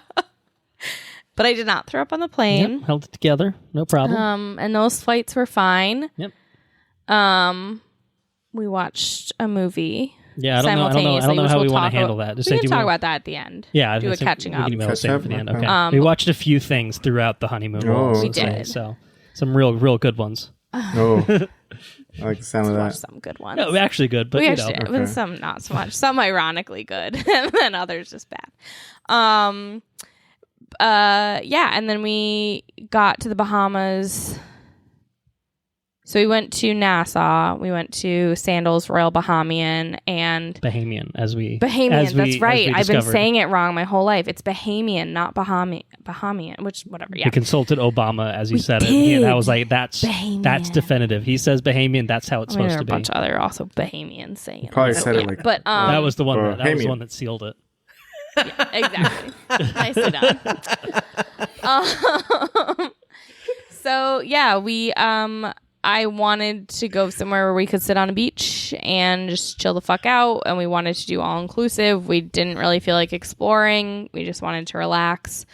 And so I had been to Nassau before when I was 14 on a cruise, but we'd stopped there for like 5 hours or something. And it was beautiful and the beaches were gorgeous and the water was so clear. And I was like, I want to go back here. And Colton had never been. And so we decided on that. And then I researched a bunch of different resorts, and then we really wanted to do the all-inclusive, so I was researching other all-inclusive, and this place got, consistently the best reviews. They only allow, like, couples to book, so it's supposed to be very, like, relaxing and romantic. Mm-hmm. Right. And so that's why we picked it, and we, like, booked our flights through them and everything so that they would, like, pick us up at the airport and then drive us back to the airport. Wow. So we got there, and it was very pretty, the resort. They did not have early check-in, which I thought was kind of odd because I thought, like, we booked our flight through you. Right. Like, we're coming early. Right. And so... it was like kind of odd. Like I got vibes at first that I felt like I was at summer camp or something. Like I felt like the person was a counselor and they were like taking us to and I'm like, I'm just gonna sit and chill for a minute. I don't need a group activity. So I was a little nervous there, like the vibes. And then we went and had lunch and it was not good at the place we went. And so I think we were both like kind of nervous. Like we were like, okay, why does it feel like a summer camp? The food wasn't good. Like, they're not really on top of things. Oh, God, what is this going to be? They did give us a champagne toast, though. They did. So, we entered to champagne. And I had the first of many Calyx beers. Calyx beers. Beer, that's right. Yeah. They had two kinds of beer that you could get, and they were both Bahamian. Yeah. But yeah, and then we got the room, and that was great because we had this like absolutely beautiful view because we had a balcony and it like faced the ocean, but we were kind of at an angle. So we got the ocean view. We faced west, so we got all the sunsets. And then we also could see like the whole resort basically. So we could see the whole pool area and like part of the beach. And that was really cool. And once we had like checked in and made a drink in the room because we had like the whole bar in the room, and like booked all of our reservations for dinners for the week. We were like, let's just go down to the beach because I'd been saying it for like a week that I just wanted to get to the beach and have a drink and sit on the beach. And we did go and get drinks and we went to the beach and there were all these chairs and the water was absolutely beautiful. And it felt really nice. And the drinks were pretty good. And I think the only thing we kind of felt was like it wasn't relaxing because there was a DJ right by the beach. We can't escape them. I was gonna say he just came with you, and he started playing Black Eyed Peas. You're like, I got a they definitely played. Oh my God, they literally played. They played I Got a Feeling, but they also played. I mean, at least our DJ didn't play this, but Boom Boom Pow. Boom Boom Pow. I said that today, actually. I heard My Humps at one point. I heard Pump It. We heard a lot of classic.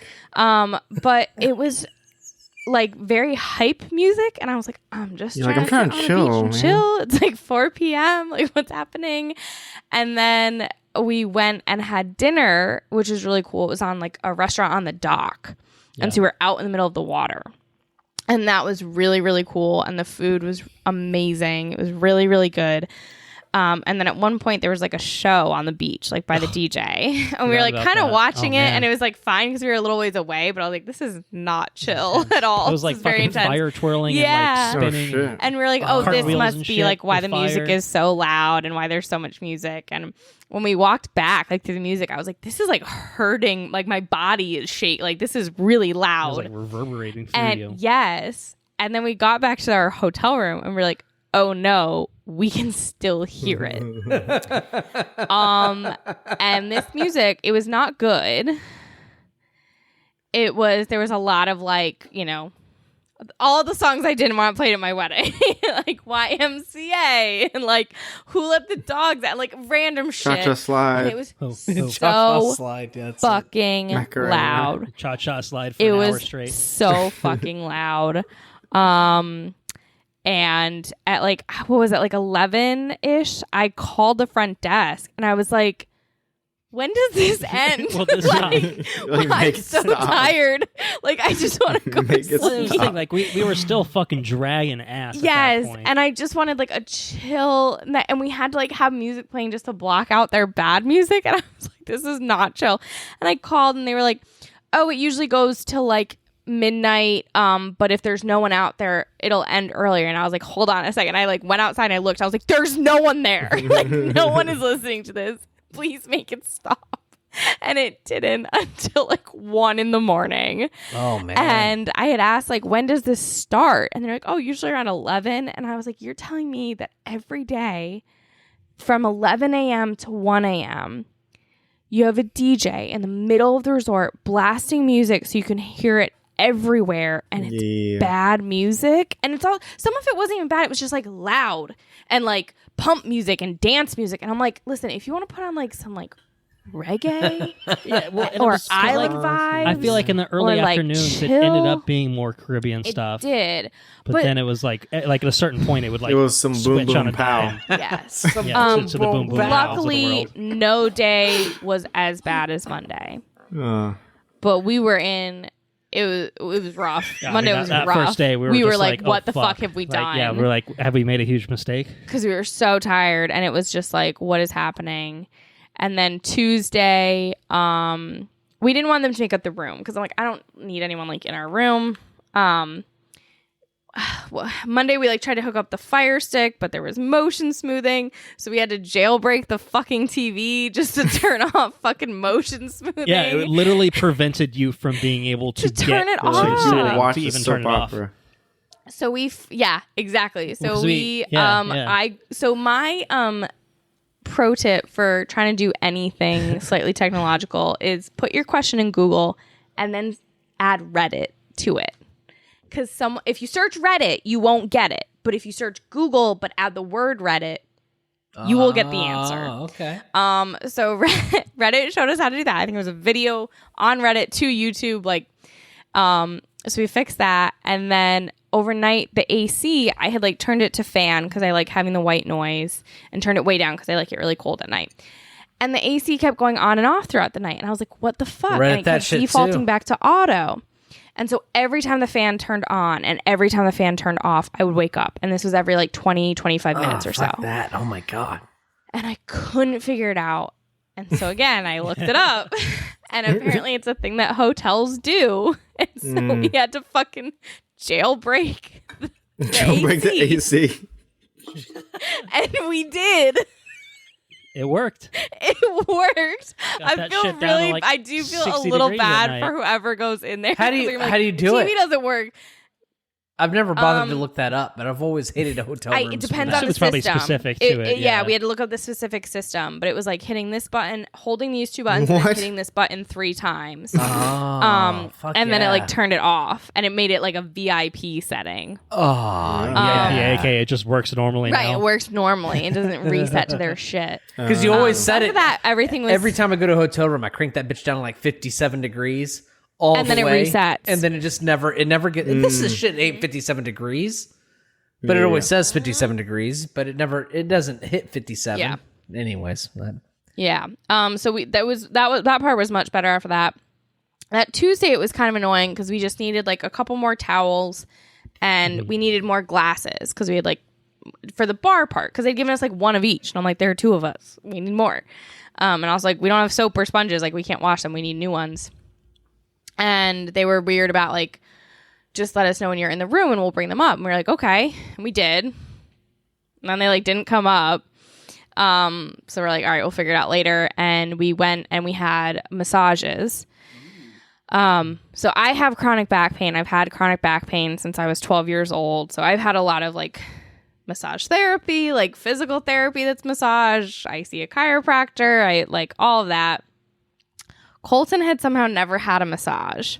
Oh, it's don't magical, know these right? pleasures. Is it not magical? It's so fucking good. I've had like one or two. Oh, they're It's so pretty good. fucking magical. Did you tell me you want to great. feel This like was a a really good You want one. to feel like a pool noodle after you're done? I want to feel like a piece of spaghetti when you're done with me. Just work me Yeah. over. Well, I think I went for the medium level of firmness You or, did. or pressure. We did, yeah. I basically don't wanna followed. be I sore. followed your lead on pretty much everything, and then even when it was over, I like looked down. I was like, I mean, that was pretty fucking good, but I have no frame of Right. reference. No, it was so- really good. So you have to tell me it was a whether, really good whether that's massage. how it should be or not. Yeah, no, it was a really good massage, and we did like the Himalayan salt stone massage. Oh, it They was use so like good, rocks, man. the hot rocks, and That felt so good. that felt really That good. That was fucking No, they did it was like really good, and then they like at the end like had products that we ended up getting Yeah. that Ooh. or have been great at home too, and so we felt really good. And I think at that point we just like went to the pool and just sat by the pool and like Yeah, I read, think that was a- and that that was was a kinda nice. pool day, yeah. You just feel like a... And then I had to, Sorry. yeah, it was really nice. And then I had to I was go relaxed. and be like a semi Karen at the front desk because 8 hours later we still didn't have more glasses, and I was like, we paid so much money to have food and alcohol in our room, and like I can't drink it because I don't have glass. and that's something else. Like we paid for The concierge. the concierge service. Like the room that we got was like room service, and you have like a concierge for the whole building. And it's like Your favorite things everything get that you stocked need. in the just bar. it's one phone call away or a stop at the front desk away. And it's like, well, no, apparently it's 7 phone calls and stops to the front desk away. And then it's like, and I'm threatening literally gonna to take like these get a fucking refund. glasses. Yeah, I literally went and picked up all the glasses in the lobby because they had like a bar there too, and I was like, I'm gonna take these, okay? And also, I'd like a refund for the alcohol today because I didn't get to drink any of it. And then after that, they were like very accommodating on all of that. Although it's kind of annoying because every day they called us at 9 a.m. They to took be a picture how are of things us and put a going? photo out for I us. swear to God, other people knew. Like they had, and I felt bad, but I had given them 8 hours, and we had tried. I just wanted glasses to make I a will drink. say, like, just our recounting of the honeymoon so far has been mostly just complaining. And honestly, that first day was rough, and the second day, this was like the part that was like really like it was fucking annoying. It was like, just give us We fucking just glasses. wanted It's to not difficult, relax. you know. Like we just want to like unwind and like have a good time. And so we we had do to- eventually get to yes, that part, is we what I'll did. say. I'm saying that right now, We but did. like we had to fight We had to to get fight to that point. for it, and like that was not where we were at post wedding. And I was like, Yeah, we just like, I This is mean, we're not- just so no. zonked from the weekend. Obviously, it was just Yeah. jam packed. We weren't sleeping. I mean, we're people that need like we need sleep. we need sleep. We need sleep. You need a lot of sleep to function properly. Like do. you know, so we were not at our best, but also they were. It was getting pretty annoying. Yeah. I mean, I feel like Once you we, go to a resort, you want to like Yeah. eat, drink, and like chill. Well, especially because we paid extra, like for Right. that part. And like I will say, they got better about did it, get better. and a few of the people were really super nice to us. But I was like, I don't feel like I'm asking for a lot. Like I just want some fucking glasses. Yeah. Well, the point is I you don't paid even want for you to it, make right? up my room. Right, exactly. And so then they did like figure that shit out. And just overview, I guess, of food. We got room service, which was really good. There was an espresso maker in the lobby, which was really good. That was good. And The coffee from room service was not. good. It was Bean water. like the translucency of tea, basically. And I'm like, I don't think that's right. I don't think they did this right. the coffee in the lobby was really good, and the food was like the room service food was all really good. Room service food was good. Yeah. Consistently. And then Was it room service food? meals out. Was it like full on meals at room service? Like I want lobster tail. Yeah. yeah. So like when we did breakfast, we didn't. It was a go that selected level. menu. We but- only did breakfast also. So we did breakfast, room service, and like that first day we got. So I got it was like eggs over chorizo and potatoes. Okay. That was really good. And you got a breakfast burrito that was bomb. And then we got fruit and we got pastries, and all of the pastries were really good. Yeah. Fortunately, our lunch on Monday when we got there was Was not the worst meal, Was and not then everything was indicative of great the after that, overall yeah. quality. Like the lunches overall were Not inferior. Yeah, And but like the the dinner breakfast, stuff, breakfast stuff breakfast too. Yeah. and the dinners were Yeah. really good. we had a little bit of, it was kind of funny with like the drinks because we go up to a bar and like you just order whatever you want. And like some places they know what they're like, you could tell they were bartenders, and other places they weren't. And so like there was one place where we went up and they had like signature drinks at every bar because there were a bunch of different bars. And so at the one, it's like the second day, or no, this was the first day. We went up and I ordered like these specialty margaritas, and like one had like it was margarita, and then it had like a dollop of frosé in it. Okay. And then the other one was a margarita, but it had the spicy. Yeah, it was something spicy in it. And I ordered one of each of those, and he just handed me 2 margaritas, and I was like, no, like the specialty ones. Mm-hmm. And he was like, oh, I don't know how to make, and I was like, and he like went and asked someone, but I was like, you were just gonna hand me these, like, don't worry about it. And then the second day, I tried to order that drink at the pool bar, and I ordered it, and he was like, oh, I can't make that. We're out of champagne. And I was like, oh, okay. And then he walked away, and I looked at him like, there's no champagne in this. There's no champagne in this. What are you talking about? It literally lists the ingredients on the menu. Like, can I get a Manhattan? And he pulled the menu from you to look at, and he's like, oh, yeah, there isn't. Yeah. They, like, some of them just had, and I think half of them were like not old enough to drink, which was part of it. And then there was another, and it was the same day because we had looked up a bunch of drinks. So we were like, all right, what the fuck do we order? So we looked up like the 10 best there's little drinks guidance, at Sandals. So it's like order anything. I'm like, well, but everything I'm I've ordered, you didn't know how to make. So we looked up a bunch, and so we tried ordering those. It's like when you order a dark and stormy, and they offer you whiskey. They give you a Yuri. Oh yeah. Yeah. They were a little confused there for that one. Might as well order Yuri. They were like, well, that sounds like a drink that I should know how to make. I'll figure it out. Sounds Russian. I asked if they did like, I ordered a Superman, and he was like, I don't. And I was like, okay, I wasn't sure if they call it that, but it's like half pina colada, half strawberry daiquiri, and then topped with blue curacao. Really good. And so I asked, and so he's like, oh, okay, I can make that though. And he made it. And then later that day I went over, and it was a different bartender at the same bar. And I was like, oh, can I get like a drink that's strawberry daiquiri, pina colada, and blue curacao? And he made it. And I was like, what should I call this? And he's like, it's a Superman. And I'm like, well, I ordered that 2 hours ago, and they said they didn't know what I was talking about. Like, what? You're gaslighting me. What is happening? You're like, did you just create this new drink? I should name keeping you on your toes. That's it.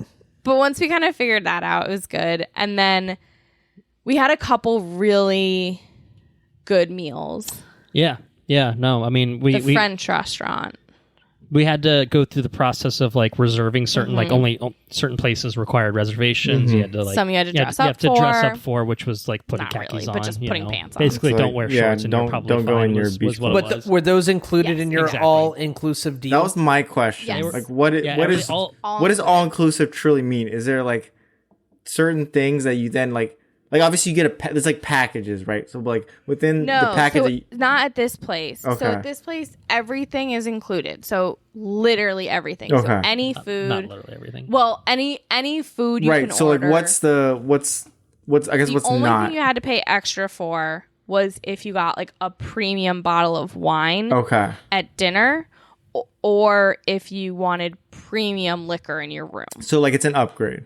Yes. And like you can still get whatever drink.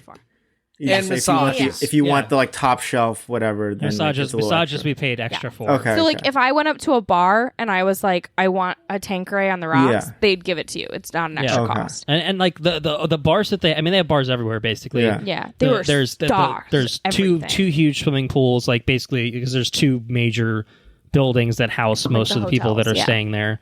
Okay. And then there's a pool that's right next to it, and it has a literal swim up bar, which I've never been to, which is really cool. They have stools built into the pool itself, so you can just swim over and sit up and just have a drink, and then swim back to where you were or whatever. It was really cool. And then they had like a big bar closer to where the beach was. And inside bar, 2 indoor bars. Yeah, a couple indoor bars. One that was closer to the restaurants, and then there was one that was like inside our building. So every time we were like done for the night, we'd stop by that bar and get a drink on the way up to the room. And this bartender, slowest motherfucking bartender ever. He was so slow, but very he made deliberate the best drinks. And he has changed the way I make amaretto sours because the recipe. adds a little something to it. And we were like, wait, this is so good. And now I do that too. Our guy Philip. Are we revealing the secret The ingredient? secret is just a little bit of butterscotch liqueur. Oh, okay. And it's really good. It makes it like foamy on top without an egg white. Which is really, and I was like looking on the internet and I couldn't find any recipe on the internet that called for that.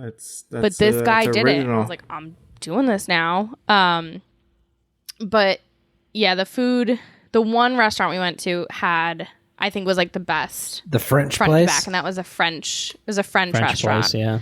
And it had clearly been like a bunch of stuff was renovated this year or last year.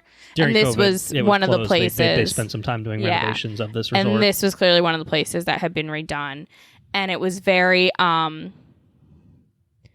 like French, but also very like 60s retro vibe. So like everything was like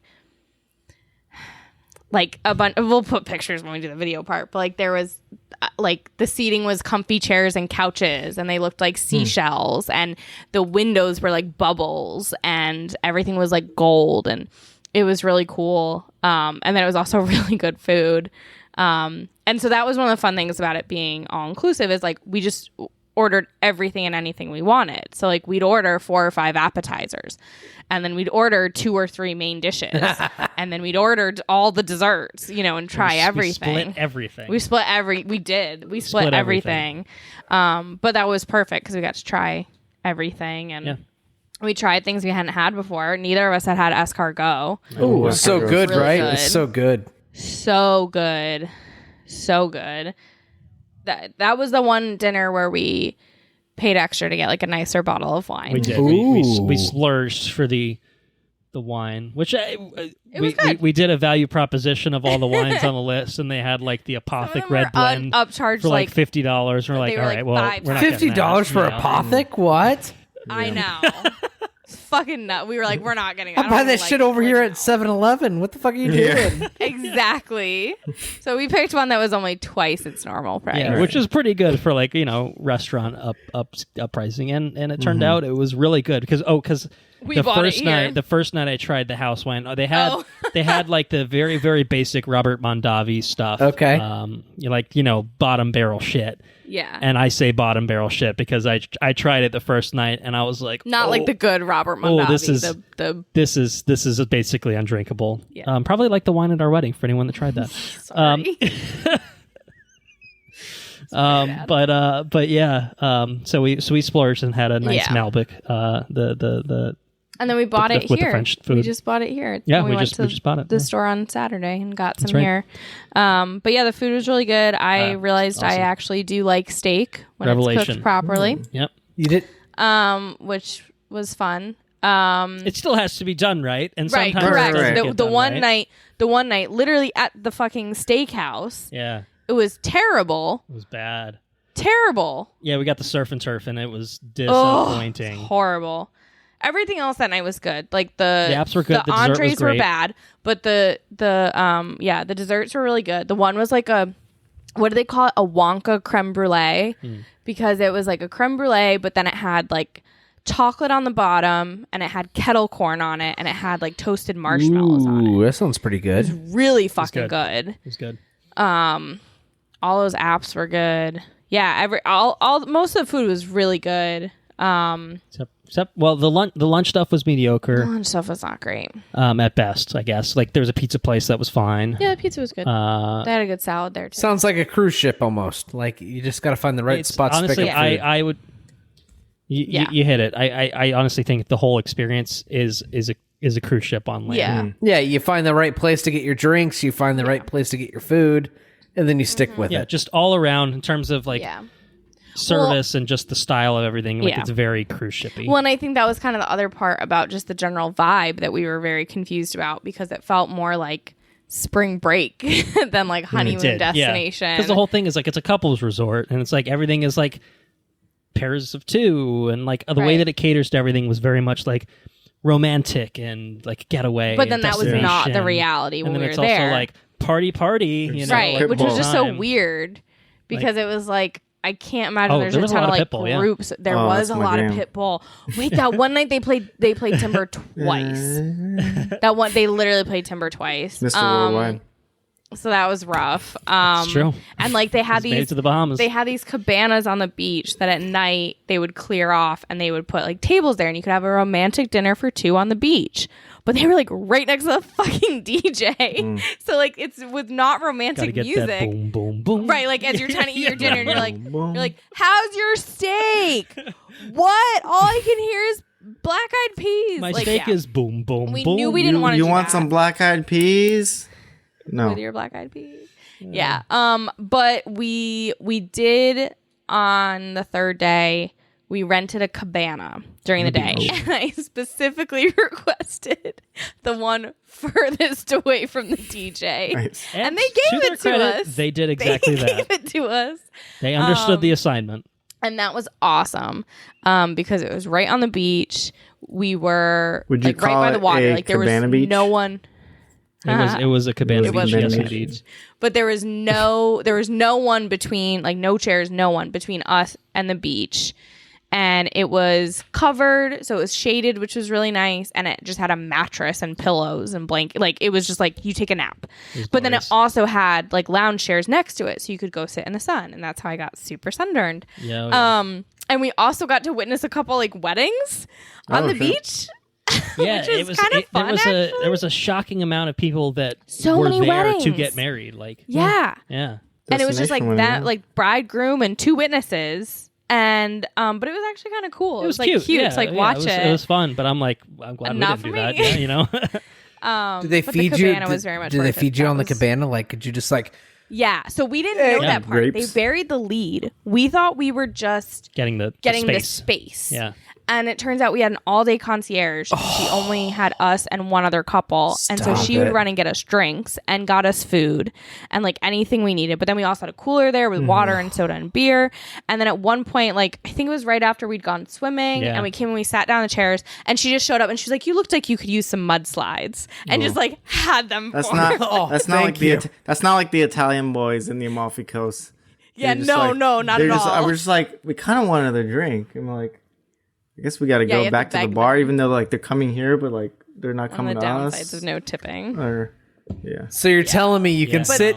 So if I were to go to Sandals, I can reserve the space furthest away from all the activities, and be fed and be 9 to and, 5. and be Yes. drank over there in Yes. the. Oh, that's perfect. Yeah, that was Yeah. awesome. That For- was for an extra cost, I was but yes. really yeah, but it was only It was worth it. It was so 100 worth it. It was $150 for the day, which was so worth it. Yeah. Because we had this amazing space. We had it 9 to 5. We didn't even go until like 11, but so like for 6 hours we had this space reserved for us. We were so close to the beach. Like we had guaranteed chairs, this guaranteed mattress. We both took little naps. But the cabana was very I think our highlights for sure were, and correct me if I'm wrong, the food Yeah, dinner's was overall particularly really overall. fucking good. We did hibachi one night. the- Anna loved it, by the way. Oh God, I almost had a panic attack. Oh God, I am such an anxious person, and I like knew we were going to hibachi, but I didn't. My brain hadn't comprehended like, oh my God, I'm going to have to talk to other people. Sit next to other people and I was interact with them I and was have a like, chef I was like, that if interacts someone with tries you. to throw something in my food, or some food in my mouth, I will have a panic attack. I was like, I can't do it. And then the guy was like, oh, is it like a special occasion for anyone? And I like grabbed Colton's arm and I was like, don't you dare tell him it's our honeymoon. Like, don't do it. And so we like, it was one girl's like 40th birthday or something. And we're like, oh, great. Happy What birthday. big occasion we're here for. Don't fucking tell anyone. Because I was just like, not. And and I was the last one, it was really funny. And I felt a little bad. It's a little anticlimactic. You know, he'd gone around with everyone and he got to me and I was like, no, thank you. And to his credit, he was like, okay. Just moved I was on. like, thank you. Because I no. Well, I just want to say You the caught record yours. should reflect that I caught You my did fried indeed. egg You did perfectly indeed. in my mouth. You Very did nice, indeed. Not dude. get egg on my face. So There were some people who did. They were bad. there were some people that missed quite But the a bit. food was really good. Yeah. The massages were fantastic. Yep. The cabana was awesome. And our balcony. The view yeah, the from view. our balcony I mean, the view, you couldn't was beat it. just Like, incredible. that's you really just what we walk wanted to out be and look there at the for, fucking ocean. you know? Like, it was awesome. And we got really lucky with the weather. Yeah, For the most part, we had one storm. brief 10-minute storm while we were in the cabana, but we just like pulled the curtains down and like stood behind them, and it was fine. I will say, so while we were there, we didn't get hit with the hurricane. Not Ian, the one before Ian. Was it Gloria? No, H. That was hitting, Something or with was an it was H. an H, the H1? It was the one that hit Puerto Rico, I think, right? Yes, the one that hit Puerto Rico and like the Dominican Republic, Right. which I'm already now blinking on. But so we did get the wind from that, and so unfortunately the water wasn't super clear. The water was pretty rough actually after the first day, so I'm glad we went swimming that first day. But the water was kind of rough, which was a little tricky. But otherwise, it was beautiful. Like, we had sunshine all the time. It was gorgeous. The water was really pretty, and yeah, I was really glad we had done the ocean view. Because that it was so worth it. It was so pretty. Yeah, the view was unparalleled. I mean, I wish the whole experience was just as relaxing as like being able to look out at the ocean, and we had like some beautiful sunsets. I think pretty much every night, when we were able to catch it, we had some great sunsets. Really, so that was all perfect. One unfortunate casualty of the trip was the Thursday, our last day. Sandals has like basically a private island that you can take a boat out to. And it's included. You can just go out there for basically the day. And they have like a restaurant, a pool, there's a bar, restaurant and a over beach. there. It's everything over there, but it's a little more secluded and it's a little bit different. We thought it might be a little more chill. Yeah, we thought maybe there's not a DJ over here or something like that. And we had taken a picture of the schedule for when the dock, when the boat leaves from the dock. And we noticed, I think when we woke up, we looked out and like no one was at the dock. I'm like, all right, what's going on? And then by the time we actually got down there, they'd put out a new sign basically saying the wind condition or the sea conditions are bad enough that we can't leave from this dock. We have to leave from a different dock. So you have to go to the front desk. desk. You have to go register and do it. Sign Also, we only leave at certain times, and the only times that they left were like 2 hours before we even had a chance to get down there. Bummer. So most days they left at as late as screwed. 4, and those days it was only at noon. But we had no idea. Like, no one had told us. And that morning when they had given us the call, which woke us up every day. How's everything going after we fucked up the first day? And I told them, I was like, oh, it's good. I think we're gonna try to go to the island this afternoon. Blah blah blah. No one fucking said anything. No one told me. But everybody was gone though, right? So like it made the regular experience better, surely? No. Well, that's like an everyday thing, island right? was available every day. So anyone could go over there any day at any time for as long or not as they wanted. So no, it didn't make the main island more chill. We think the little island was more chill. Yeah, I think it made the But main space busier because I think some people probably quite literally missed the boat. Yes. Such as ourselves, and so we made it a pool day. But it worked was out. Nice. We got chairs. Like, because we didn't have them at first, and then we got chairs. Beach chairs. And the pool was nice. And we also got like a free like photo session. Right. Yeah. Which we got like one printed picture, and we had to pay for the others, but we just like used money from like our honeymoon fund. That people had given us. We got some digital photos, copies of some which was pictures fun, like having that documented. And that was good. And it was nice because it like felt good to come home too. Like it wasn't, like it I think if it had been like paradise or something, it would have been really hard to come home. It was the right amount of time. It was the right amount of time. Yeah, like it was good. I mean, we didn't have to work. Again, as I've said, we've spent a sizable amount of time complaining about the things that were annoying or that bothered us. But it was nice to get away at the same time. It was good I mean, to get away. it was not working, which was great. We didn't have to work. We didn't have to do laundry. Didn't have to we didn't have to take the dog out. I didn't look at any of my emails. We didn't do any. Like we didn't have our phones working. Like we had Wi-Fi when we were at the hotel, but we didn't do any other service. Yeah, so like so even if work had called us, we couldn't have gotten the calls. So that was perfect. So that was really nice. We read a little bit. I read a lot. Yeah, she read more than me. Typical.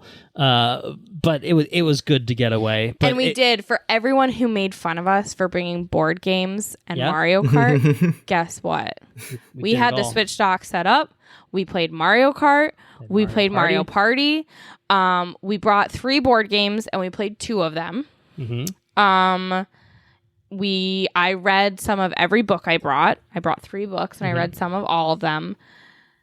And we also used the Fire Stick was great because I brought the Echo, but we couldn't get it to work, which had been the issue at the other hotel too, like for our wedding. But we brought the Fire Stick and used that, and that was great because we could use Spotify through that, so we could still get music in the room, which was really nice. So we became our own DJs for the week. And played better music. And then we watched a couple movies, which I guess I'll save for catching up. We'll get there shortly. But we did like use all those things, and it was nice because I think it was kind of the perfect like combination of things that we love. Like we got to eat a lot and drink a lot, but we also like got to watch movies and play games and like hang out. You know, relax. I got a lot of shit when I studied abroad, because my roommates would be like, "You're not going out to the bars because you're staying home to watch hockey," and I'm like, "Yeah, this is what I'd be doing if I was home. Like, just because I'm in Italy doesn't mean like I don't give a shit about hockey anymore. Like, what? Why wouldn't? What are you talking? Like, I don't become a different person. Like, I don't go out every night at home. I'm not going to go out every night I'm in Italy. Like, I'm going to see the Coliseum on, 2 days a week. Like, I'm still going to watch hockey. Like, yes, we were in the Bahamas, but like we weren't suddenly going to like go dance on the beach drunkenly with a bunch of strangers to a bad DJ. Like, no, we were going to fucking play Mario Kart. Oh, yeah. Yeah. But technically, the Bahamas was not the end of the honeymoon. Oh my God, that's right. I forgot. We intentionally scheduled a very long layover in Mm. Atlanta on the way back, about a 6-7 hour layover. I'm so glad we did. So we built in a little fun for ourselves on the on in between the flights. That was back really home. fun.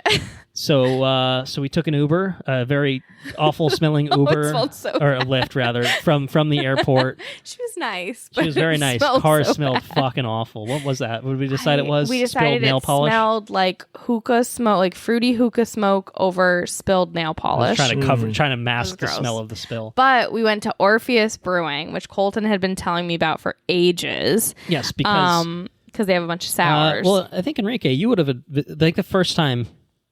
Trying to think. Was that a? I think we visited Atlanta.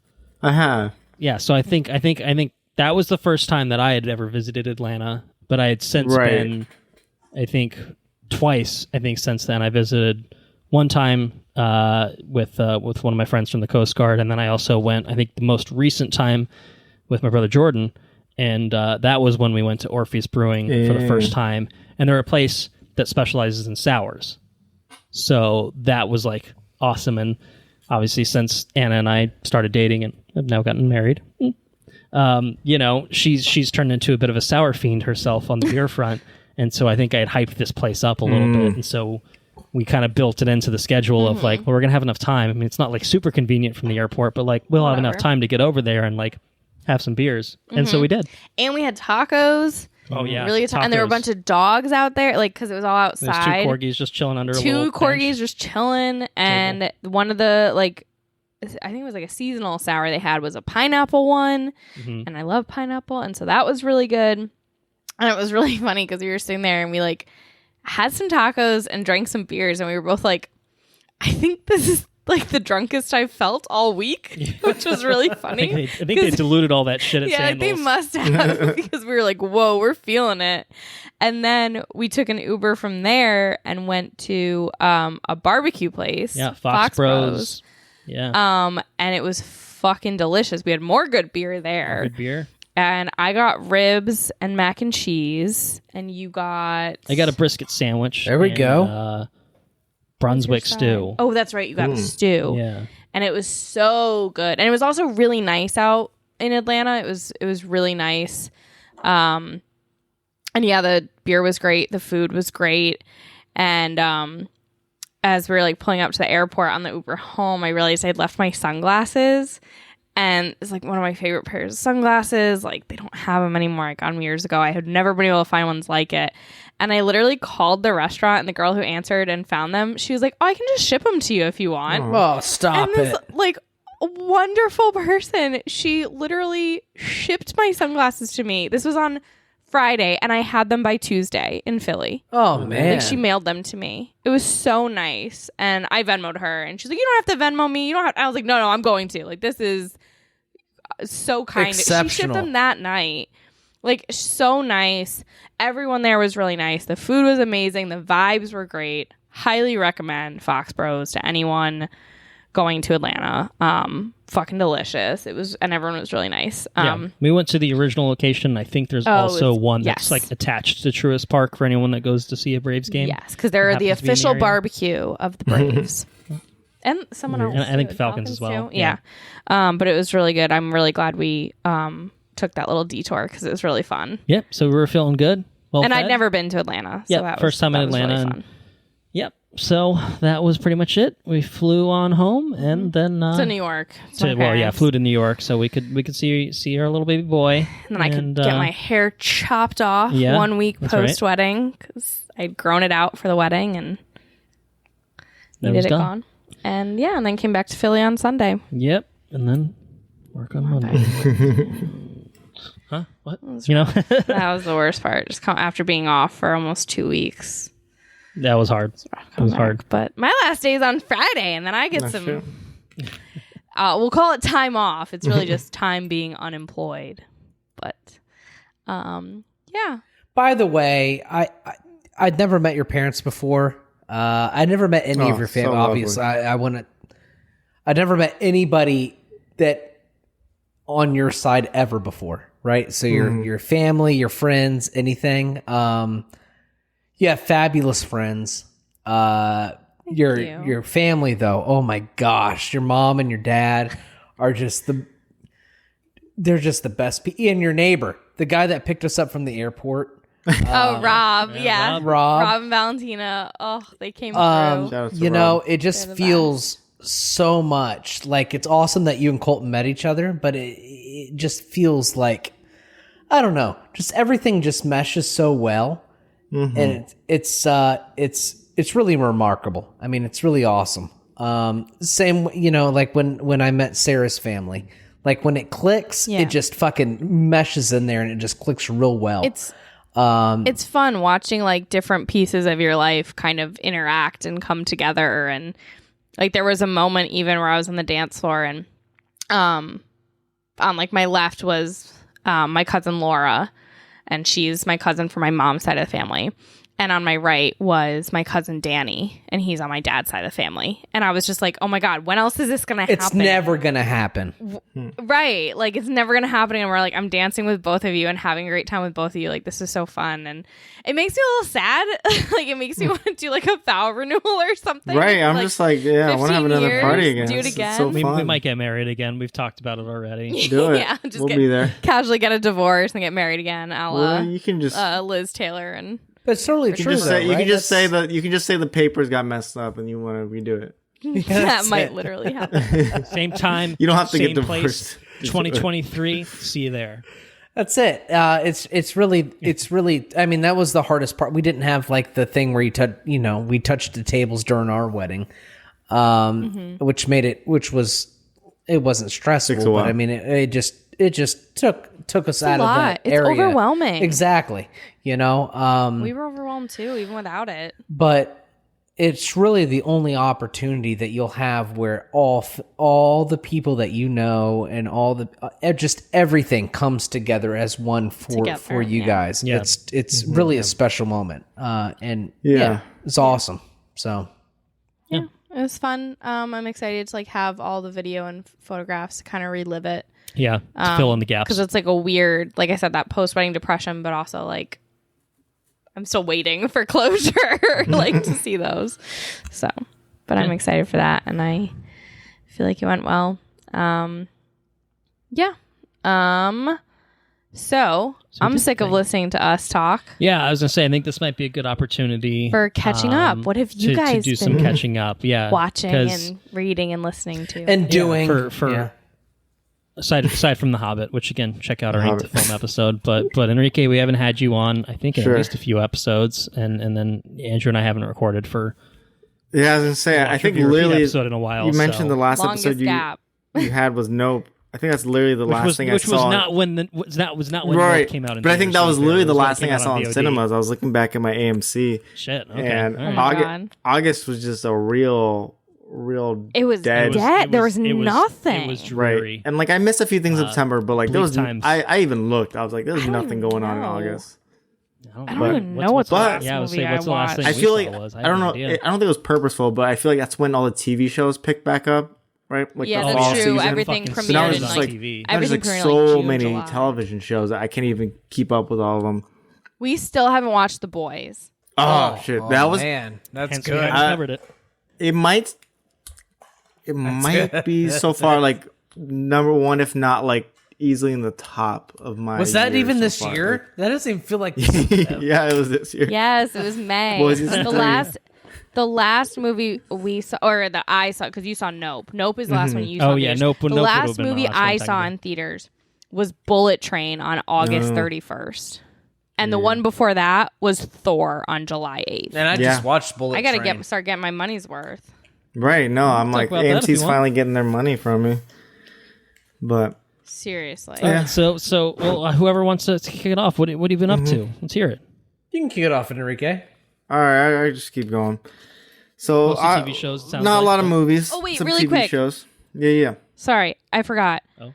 One thing we didn't actually talk about, which I'll just make one note, was our rehearsal dinner, which I thought was really fun, and that was a good chance to catch up with everybody. And nice. at that, Enrique and Isora made great speeches too. That's true. We had fun speeches true. both nights. So I just thought of Good that. catch. So Yep. yeah, that was really fun that night, getting a No, that like, was more great. chill chance to like see our favorite people was fun. before like the chaos of the next day, and that was really fun time and good food. Nice too. like intro, like get Okay. to meet some people beforehand too. Yes, That's true, exactly. yeah, And then you yeah. kind of know people when you You see them ease again your the way into next it a bit, day. yeah. Exactly. Sorry, just thought of that. Yeah. But I was getting speech vibes clearly from like even just you starting to talk about that. So No. it made me remember. So we had a stretch, and it actually ended. It could have been 4 in a row, but unfortunately, we couldn't make it out to my friend Brian and his wife Katie's wedding. But right after yours, we had one of my co-residents had a wedding in North Carolina, which was a lot of fun. Like my whole like ex group of residents got to go and do this. It was in Raleigh, North Carolina, so a little bit different, but not too far. And then last weekend we were in LA, San Diego area for wedding in San Diego, and then seeing Eastling's parents or family, like not her parents, but the rest of the family, like aunts, uncles, her grandma and stuff. No, it was very nice, but I think after that we're like, we've seen too much love. We need to give love a break. Just a man of the world. That's let it. love chill. Just in time until for spooky 2023. season. And let's bring on the spooky season. But all obviously yours is lovely, and the other ones were very enjoyable. But the other movie I did see on the plane, it wasn't playing because we were flying Spirit, so it's like, you know, like you're lucky if you get a seat. On Spirit. The lucky if the plane fucking flies. That's it. Thankfully, it was a Air smooth conditioning experience, is, not you know, delayed it's or a question anything. mark. But I downloaded it because I saw it was on Netflix. I'm like, this is a plane movie.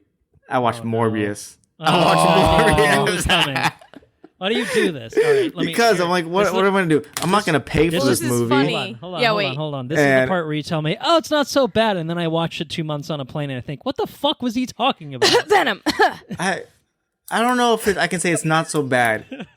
It's not the worst. It's not as bad as the plane ride. Tell Not the I'm worst. telling you. But the thing, Lies. really, there are worse movies out there. Okay, all right. You know, that's not a high bar to clear. There's a Wrinkle in Time. There's a Hellboy. All Right. I think it's okay. better What than was the Wrinkle in movie you Time. I watched still haven't seen recently that was straight Hellboy. up bad? It's probably not even the worst. Honestly, I'd say it's better than Jurassic World, the last one. Oh, that's what we You just know? watched. Thank Right. you. There it is. Yeah. I was Right. like, So, what like, movie did we that just was watch where pretty we So, walked out and we were like, that was again, bad. it's not the worst. It's not the worst. It's not good. Wait, so better or worse than the last Jurassic World? You said Oh, I think it's a better. little It's right? better than the last Jurassic World. Okay, all right. So I'm saying it's not the worst movie ever, That's still worst movie. but it's just not good. It's kind of just like, why? Like most of the time you're like watching this. Every time there's like something like, oh, okay, and, you're like, and then you like watch it more. And you're like, but why? Like this is just kind of dumb. But it's not so dumb where you can enjoy it. It's just kind of like, it's not fun, dumb. It's just and it's bad. not cringy either necessarily. There's a few cringy things, but it's not like it's just kind Like of every time Matt Smith talks. The dance was pretty great. I've heard good things. There's a dance scene, but I haven't actually and like watched that it. was pretty funny. There's a I don't think it's dance scene in Morbius. I don't know if it's intentionally meant to be funny. Jesus, but there's Christ. a Matt Smith dance scene, and that's fucking hilarious. Oh my god! Like Yeah, I died. think we both have only seen that one scene from Morbius, which is the subway scene, right? Oh, that's pretty. It's a little cringy. I don't think I have watched it in its entirety. At least I don't think. I've watched the whole. What I subway have scene. watched from Morbius is the after credits stuff, which that's pretty bad. Mind-boggling. That's like bad. that. It could be some of the worst. Just like logically, delivery. That's real bad. That's real shit. I had the option to watch that movie. I did not. Yeah, I'm not gonna say if you have free time, watch it. Well, but if you're on a plane and you got literally nothing else to do and it's there, then See? sure. No. That's He's my doing it again. that's my No. glowing recommendation. If you can't fall asleep, if you're in a plane and you can't fall asleep, you're like, I guess I'll watch Morbius. Wait, side note: we watched someone on a plane fall asleep to Dune. Seriously, dude, you fell asleep to They were- Dune? Like they 10 were minutes in. they were using their motorboat in a bathtub. Oh, right. Was it That's like the Denny? biggest Yeah, motorboat in Denny. a Yeah. Denny Just would throwing be your most motorboat in a disappointed bathtub. Someone watching it on a plane. Just having his movie. It on is a fucking little plane. so like, yeah. So that's the thing. That's my other rationale for watching Morbius on the plane. I'm like, I don't want to watch Andor on a tiny little laptop because it seems like the production's pretty cool. I don't want to watch House of the Dragon. Like I don't want to watch something that I'm clearly gonna You wanna enjoy watch way on a more big fucking on like TV, at home. better sound. Yeah. Why So- not watch something you've already seen before? I was curious. I'm like, Or we could watch Sony's latest. that's the thing. I'm like, there's that curiosity. You're just like, I'm still a little curious. You think about airplane movie. I will say I agree. It with is. you It in is a an certain airplane. sort That's of what I'm saying. way. It's an Like, airplane If I'm gonna movie. watch something new, I will say, It's an I did airplane not movie. watch it, but I was this close to watching Moonfall. I Ooh. almost See, that's watched the it. thing, I like- on the plane. I think I It's a saw plane something about movie. Moonfall. It's I'm a just like, plane oh, movie. well. all the Sony Marvel shit is Right. definitely plane material. Actually, yeah. iconic plane movie that I watched, The Hobbit and the Five Armies. That one. Oh yeah. I watched that on a plane. You finished. and it did you that watched the dumb whole thing. Hobbit trilogy. You're around the globe at that point. No, I was. No, it was just the third one. Just the third You're one. like, I'm and from I was Japan. flying back from Paris. Well, There you from go. Rome. From Paris. So it was a long yeah. flight. But I still didn't apparently start it in time because I timed it with the flight. But those planes, they shut off your screen when you start your descent. Yeah. So I missed the last 15, What's the point 20 of That's how you know your movies. Yeah. That's how you Five know your Armies? movie's too long. You're like, I can't watch on a And transatlantic flight. Well, I didn't start it soon enough, to be fair. But also, I thought I would have until the plane landed. Like, I didn't think, whatever. Yeah. And I honestly landed, and I thought, I could just not watch the rest of it. Yikes. But I did. I went home, and I found, like, an illegal stream or whatever, and I watched the last 15, 20 minutes, and I thought, I didn't need this. Yeah. No, it's somewhere between. You don't have anything between Shithouse and Totally Fine, do you? Well, we have hotel room Oh, movies. fine. Okay, fine. Fine.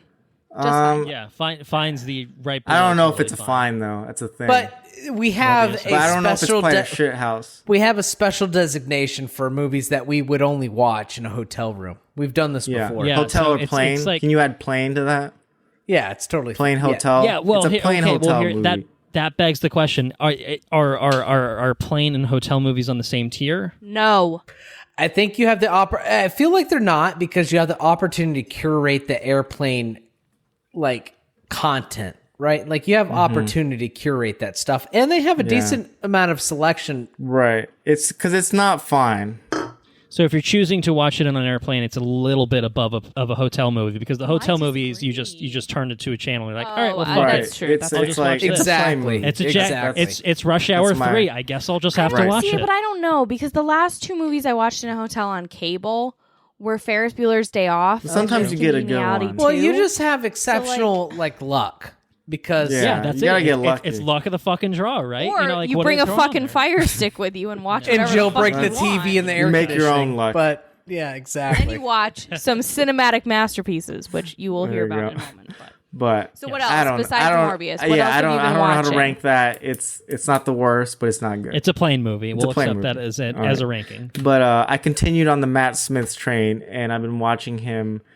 I was a little late. I think I started maybe week 4 of House of the Dragon, but I'm Fine, almost. we've only watched episode I'm almost 1 caught up last night. and I gotta say, I'm quite enjoying it. All right, that's It's- high praise.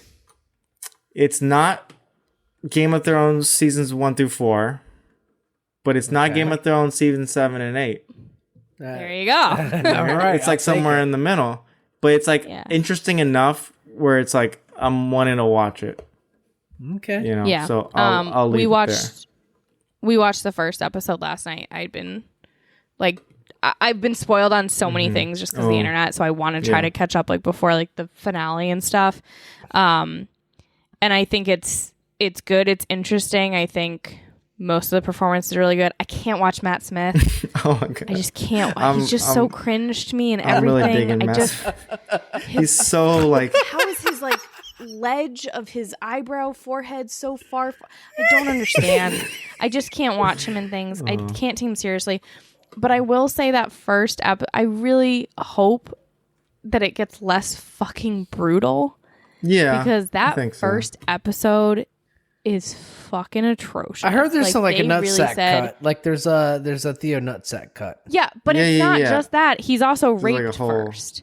Raped with a sword first, and then people are dismembered while alive. Oh wow! And you have some murders in there, and then you also have an absolutely brutal forced C-section, which is fucking atrocious. And then all of the jousting stuff. I just felt like everything in that episode they just like turned the. No, there's a whole episode that's up. just like political, for the most part. Great, and there's like can't some wait for that hunting one. scenes, blah blah blah. Like it's not as brutal consistent. Like there's brutal scenes for sure. It almost felt like they were like trying to make a statement. Of, with that first episode, and it was like look at how this ain't your grandpappy's Game of Thrones or whatever. You know, like we're a step it beyond was just that. Fucking brutal. So I'm hoping that the rest goes up. I think a little better from there. But I am intrigued by all of it. I think the story's really interesting, and I think that's where Game of Thrones really faltered.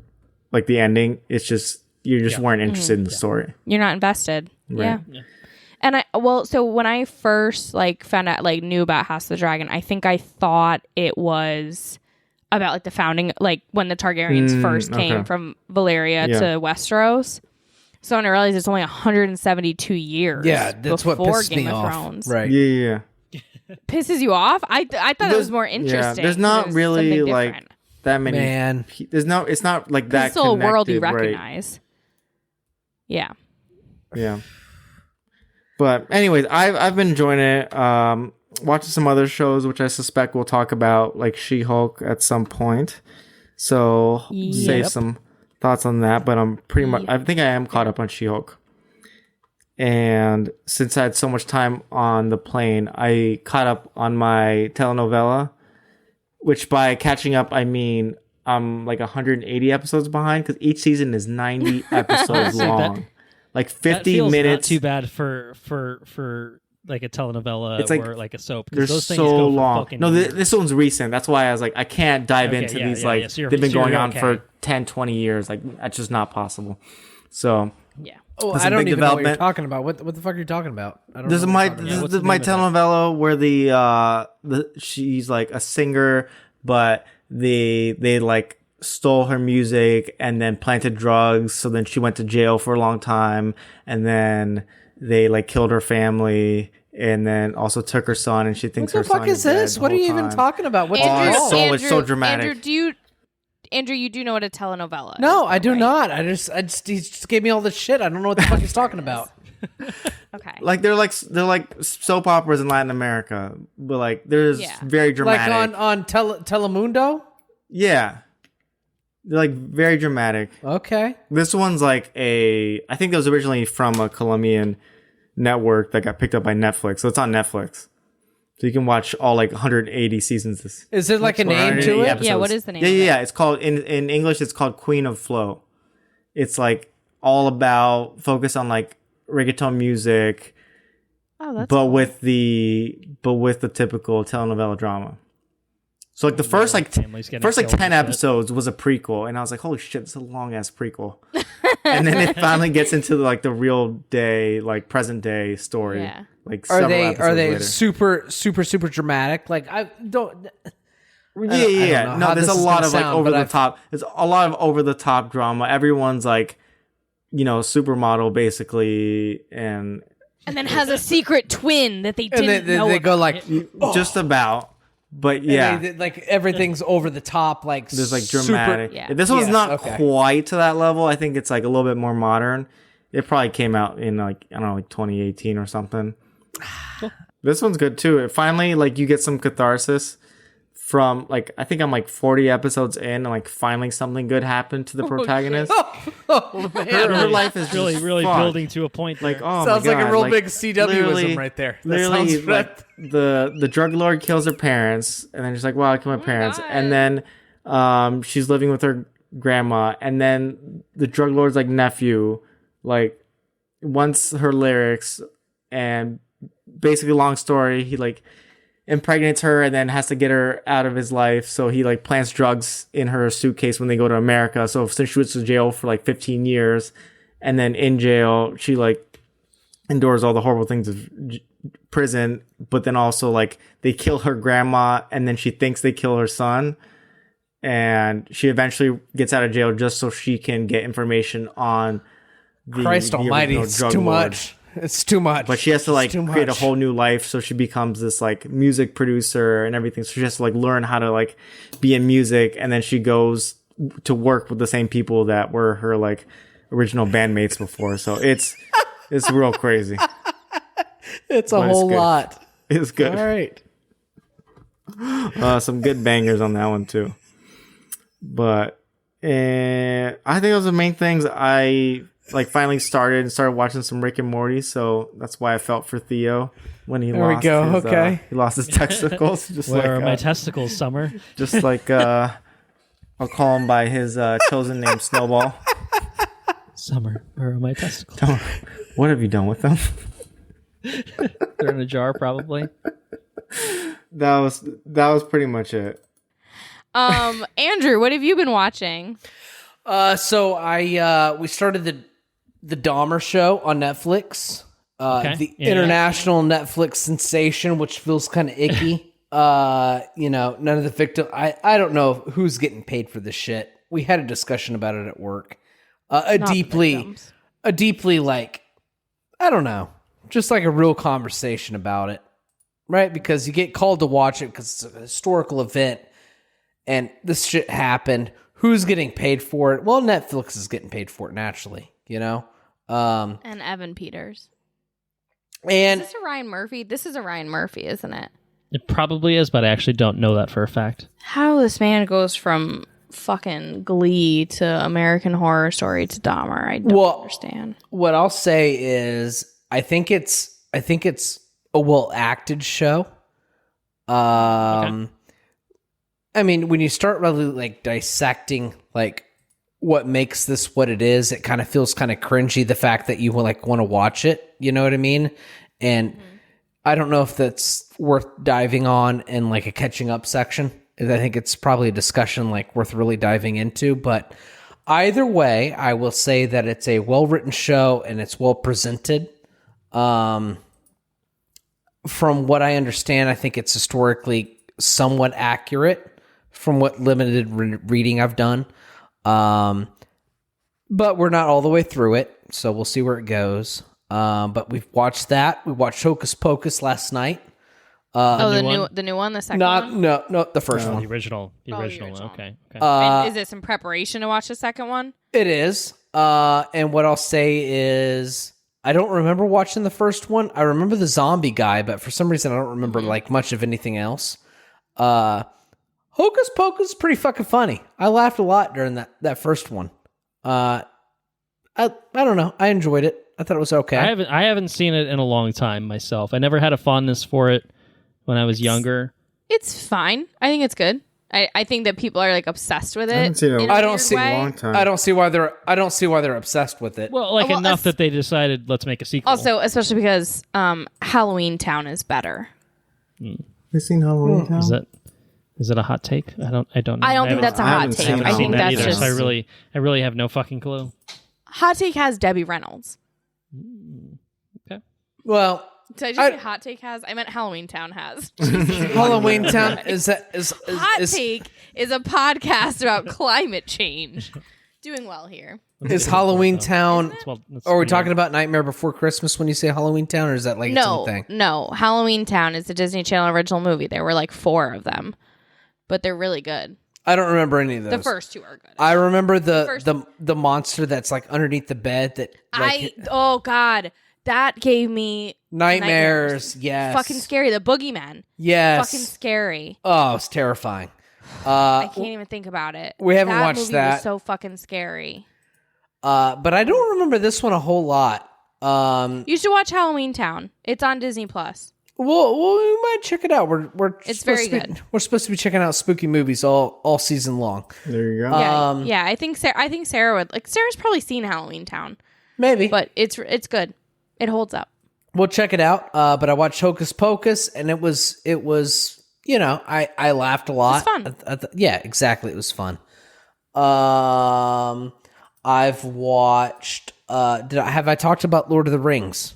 I haven't heard it, so I don't know if the you've show. already talked about it. I think last time we recorded, you'd probably watched 1 or 2. Yeah. Oh, maybe. So we're at least to the halfway point, I think, for the season. Okay, so Lord of the Rings is a slow burn. The last episode I watched, which presumably is like halfway through the season or more than halfway through the season, I'm not sure. But the last episode I watched was awesome. It was worth the payoff of the slow build. So slow build, slow pacing, a lot of involvement with characters and like what they're doing and this and that. But a big payoff, I think. But I haven't read anything, so I know that there's a lot of parties that are heavily involved in like Galadriel and how they feel about that and this and that. But I think Galadriel's awesome in the show. I find her very compelling.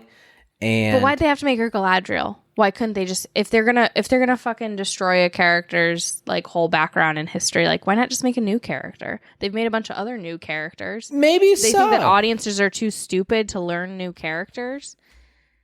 Maybe. Have you guys watched it? I would like to have the I've discussion. only seen the first 2, but that was my general impression. Is like very slow burn. And it is. The pacing. The thing that I enjoyed the most was Elrond and who is the dwarf's name? See, I'm worried I'm not gonna be able to watch Elrond and take him seriously because that dude looks so goofy. He looks a little goofy. But I just like the friendship of Elrond and the dwarf. That was my favorite part by far. It was awesome, right? I was like, this is like at the a road trip buddy movie.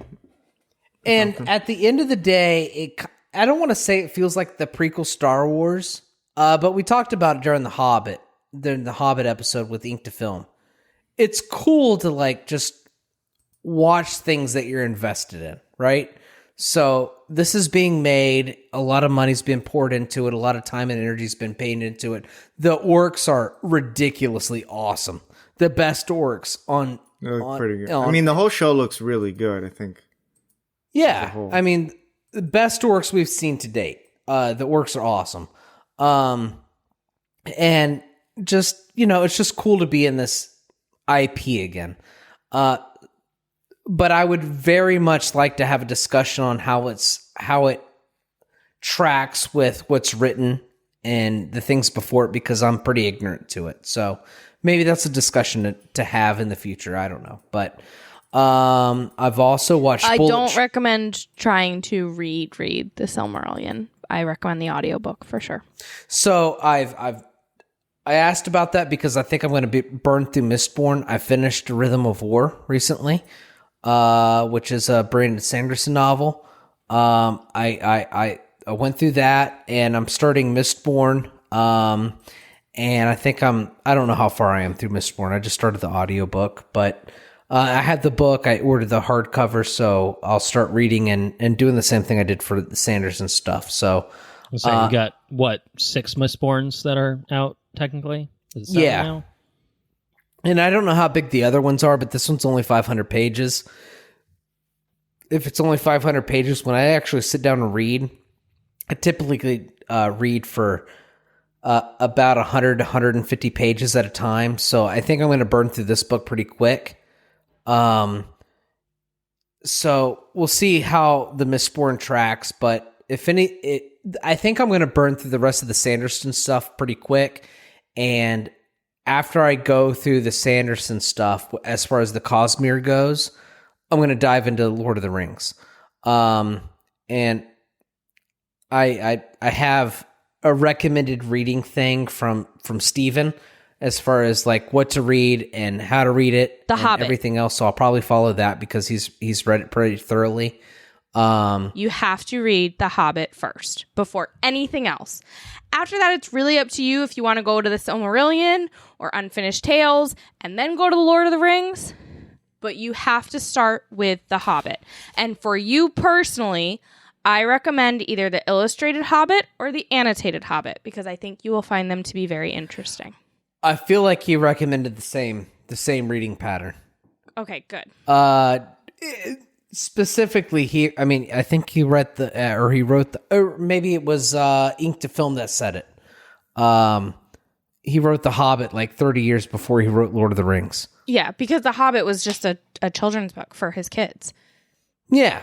Oh, so fun Christmas time thing. There's a book of all of his letters he wrote to his kids as Santa Claus, like as Father Christmas, and it's really fun. So, also recommend that. It's just a fun like Christmas time thing. Yeah, I'm really interested. Start with The Hobbit. I'm interested to dig in. I also watched Bullet Train recently. Bullet Train for me seemed like a Bad Bunny. Yeah, Bad Bunny was in it. I think he was he was one of the assassins. Is El Muerto? Yeah, the wolf. And that seems the show was really good. It reminded me of like Smoking Aces and what's that one with Clive Owen where he like sticks a carrot in some dude's eye? Oh, does it shoot him up? Yeah, Shoot 'em Up. Yeah. I forgot about that fucking movie. Yeah, it was some good stuff. I thought Andrew would really like Bullet Train when we saw it. Yeah. You hadn't seen it yet, and I thought Andrew's really going to like this. I definitely thoroughly enjoyed it. I thought it was a lot of fun. It was fun. I thought it was fun too. And that's what it is. It's a fun movie, you know. And then stylish, it's fun. Did you watch Chuck? No, I don't think I watched Chuck. You should watch that. You would really like that. There's a whole episode that's very much like Bullet Train, specifically like on a bullet train, but the whole show is that kind of chaotic, funny, spy shit. Like I think if you like Bullet Train, that's an accurate assessment, right? Similar vibes. Yeah, I like those shows. I like good choreography, fun action. Okay, let's put it this way. He's an accidental secret agent because he works at the equivalent of like Geek Squad at a Best Buy, but he's also like a mega nerd and loves Star Wars and Tron and movies. Yeah, that sounds cool. That sounds cool. You would like it a lot. What else did I watch? I watched X. I think I probably talked about X on the podcast at some point. Is that the one where they're making porn on a farm? Yeah. Yes. But I don't think you have talked about it. I don't think you podcast. have either. Okay, yeah. So I watched X. That one felt like it was. A24. And they just made another one, right? Like a prequel or something. Pearl. Yeah, about Pearl. Yeah. It was. There's a third one coming too, I think. It was well made. So I say that Black Phone was well made and it was simple and it was a good horror film. X, I think was well made, but it's just kind of like I don't know. It just too weird. It wasn't even that it was too weird because I can like really identify with really weird, you know. But X just I don't know. Just I don't know about X. Like it was just like at one point they tried to make like a music video at some of the sequences and stuff, and it just didn't kind of land well with me. I don't know. X was totally just okay. I would watch Pearl in hopes to see what it was. I mean, it's directed by the same guy, so presumably it's the same kind of stuff. But X just was kind of. It was just I don't know. It wasn't like the typical A24 that I would expect. Which. It is what it is. What else have I watched? I watched Dancing with the Stars most recently. They had this guy from Jersey Shore. He was a really shit dancer, but he didn't get voted off, which was horseshit. He should have been voted off. He was terrible. Theo got his balls chopped off. That happened. They're in a jar somewhere. They're in a jar somewhere. He got some blood work done. He's healthy. He's good. Good. That's good. You know. And I think aside from that, I think that's most of it. I think that's most of everything I've been up to. So, yeah, that's about it. All right. Well, you guys have given us adequate time to rest our vocal cords because we have a few things to say about what we've been up to. We do. So this is pretty much going, I think, in order of like things that we did traveling to the Bahamas, coming back, or while we were there, and then coming back and stuff. Plans at one point to watch Place Beyond the Pines, like a couple days before the wedding, but we didn't end up watching it. But it's a movie that takes place in Schenectady and was filmed somewhat in Schenectady. That's true. So, Recommended. and it's Ryan Gosling, Bradley Cooper, Eva Mendes, Mahershala Ali, and Ray Liotta for the first half, and then the second half, just Dane DeHaan and this other kid come in. And it's really Dane bad. But the first DeHaan. half's good. That fucking asshole. He said rude shit about Schenectady, so he can go fuck himself. there you But go. Probably called it Schenectady. Fuck. if I had to guess. What do you got I to believe root say he about implied- Schenectady? I believe he implied that Schenectady was just a bunch of people who were drug addicts in New York City and had come up to Schenectady to live there. The fuck's wrong with that guy? Yeah, that guy's so he's he got can his head fuck up. himself. Yeah, that's what I say. Fuck Correct. that guy. Fuck him. What's his name?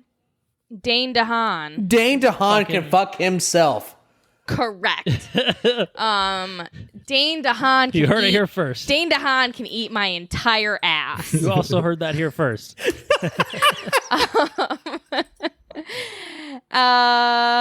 I will note that for some reason I had never seen Ex Machina, Oh, What? and we were watching it in preparation waited for the dance that was yeah. supposed to happen at the wedding. I wanted everybody to do it.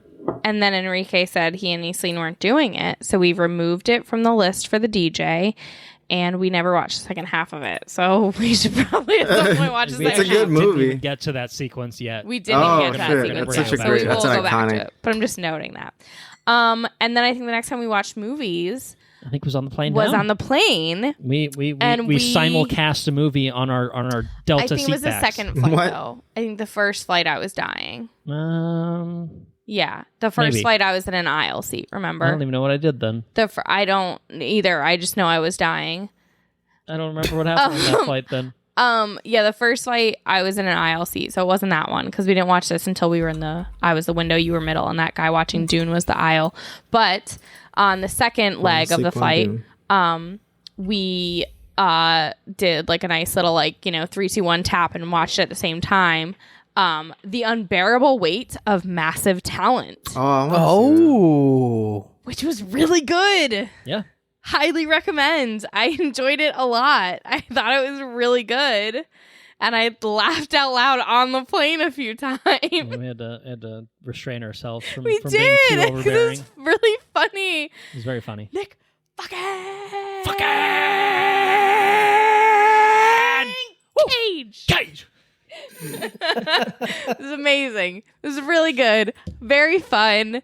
Highly recommend. Yeah, just peak Nick Cage, Hilarious. I think, It was very good.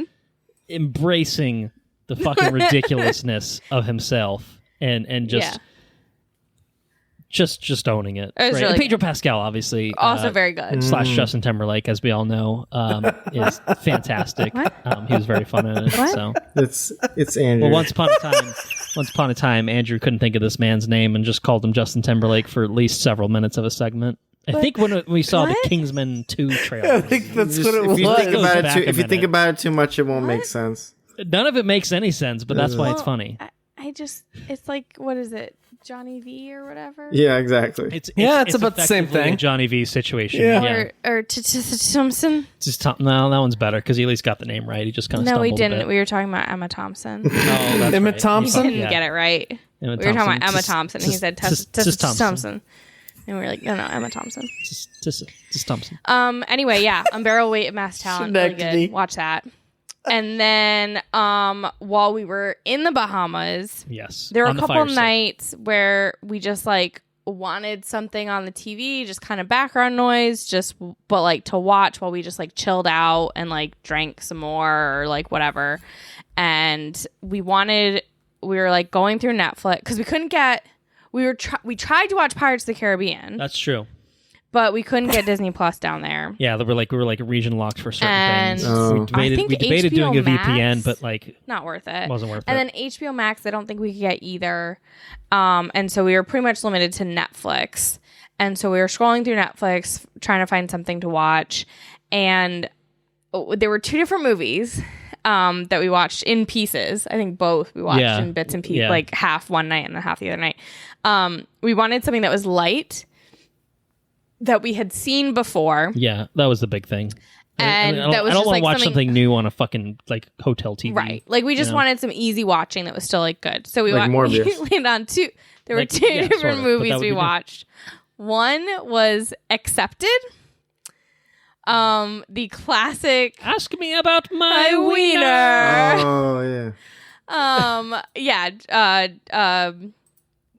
Jonah Hill, Blake Justin Lively, Long. Justin Long, Yeah.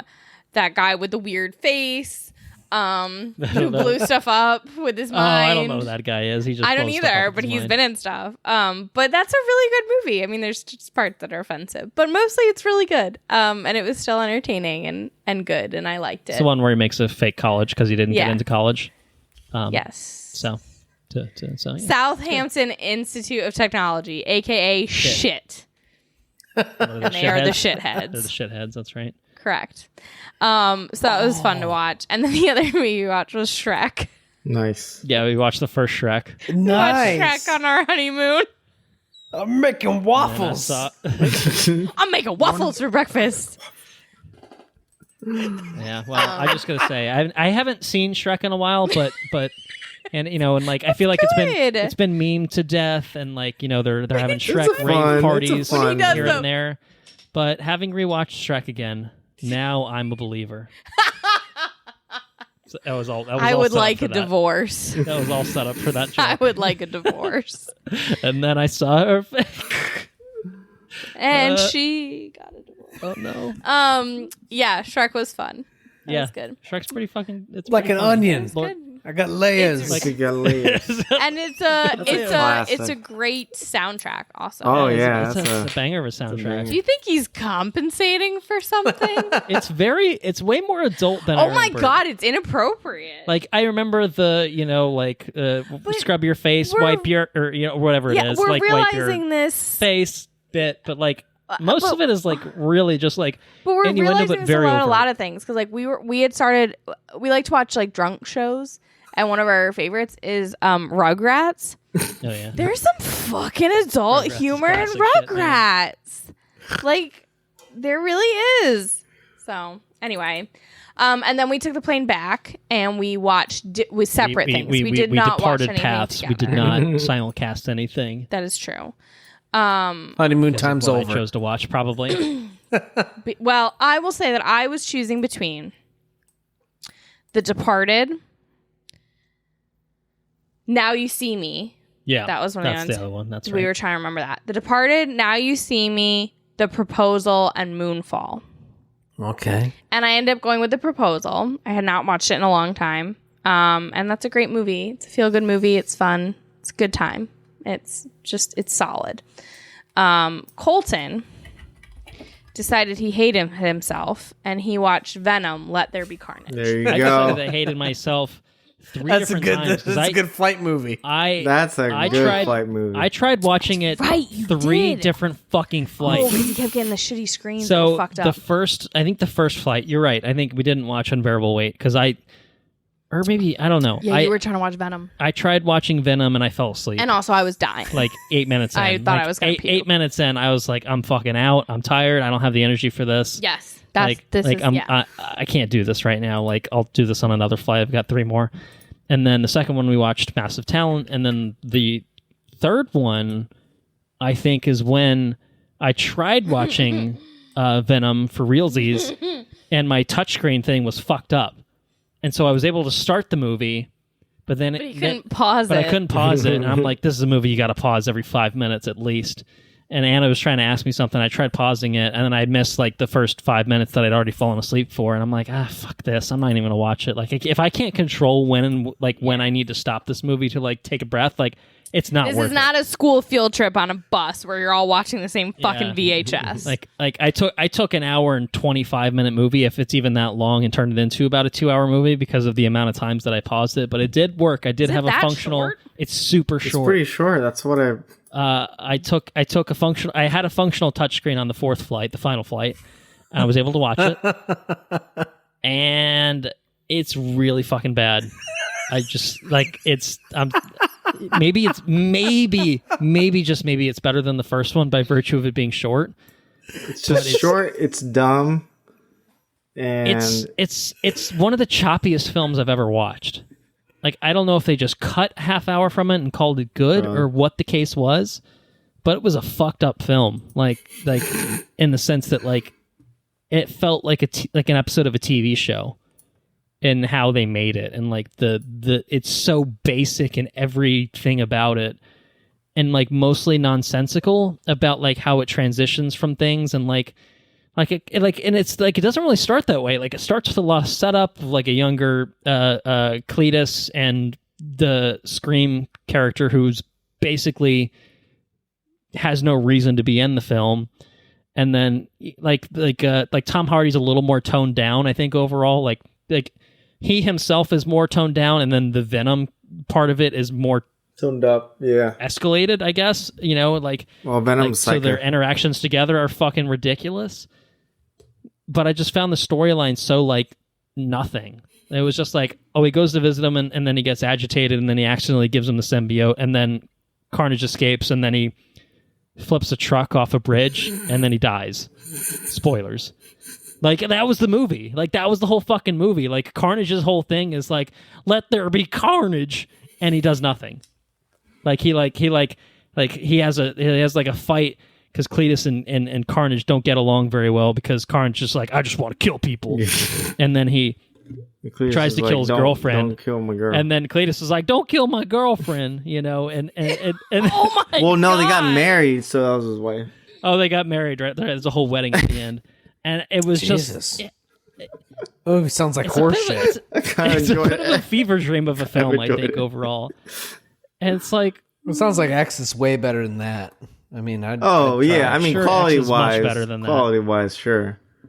It's to me, it's like, and I did see Morbius was also available on the flight to watch, and I debated, and I'm like, no, I can't do that to myself. I guess, but it's not. You had already recommended. It's probably you said not. Venom It's was probably better than the first one. It's probably so not I a thought- good. Liar! It's probably not a good recommendation then, because I thought Venom 2 is better than Morbius. Oh shit! Oh fuck! Oh, But mostly because I thought Morbius was just nothing. There's just like nothing. See, that's kind of how I felt about. I guess that's how I felt about Venom 2. Was it's so inconsequential in every way that it does everything that it was almost perplexing. You know, like the first one was at least like setting up the character. And then I this one mean, the was just plot doesn't make any sense. This was just so nothing in terms of plot that it was just like, why did they, like, every step of the way, it was like, why did they bother making this movie? Other than, like, obviously the first one was successful and you have to make a second one, but it, like, I don't know, I remember seeing, I looked it up after the fact, I'm like, am I crazy about this? And, like, Tom Hardy was like, yeah, like, I really, like, cracked the story on this, and, like, I wanted the story credit, and, like, you know, I'm like, well, what did you do? Like, you got drunk one night, and you're like, wouldn't it be funny if, like, that's the thing. they argued a bit, and then Carnage was there, and they're like, yeah, that's it. Like, that's all we got. Like, I don't know. Just fucking not recommended is what I'll say. There are two more quick things on our catching up list. okay. Dig in. One is something that we technically started watching a while ago, and then we finally finished it. To be fair, I had already seen this probably multiple times before, and also read the book it's based on. But we watched Wishful Drinking, which is the one-woman stage show by Carrie Fisher, based on her first memoir. And they filmed one of these shows. What was it, 2009? Is that what we figured out? I think 2010. 2010. And it's actually on HBO Max, so you can watch it. It's not. It's like an hour 15. It's not long. You know, it's pretty breezy. Yeah, and and it's very really entertaining. good. She was a very good writer.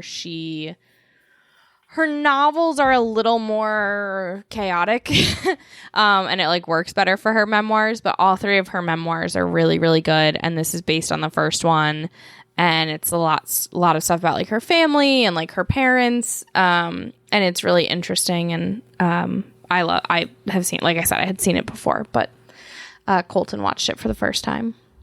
Yes, I did. Past our however many minute preview that we had put on at some point randomly.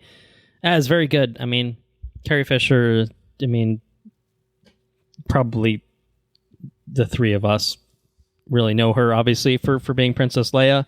I think for Anna, it's a bit more deep than that, a little bit more meaningful than that. But she's such a... It's such a shame because obviously we're watching this after she's passed away, and we were able to enjoy like her return to Leia, and this was filmed pre Force Awakens, pre Last Jedi.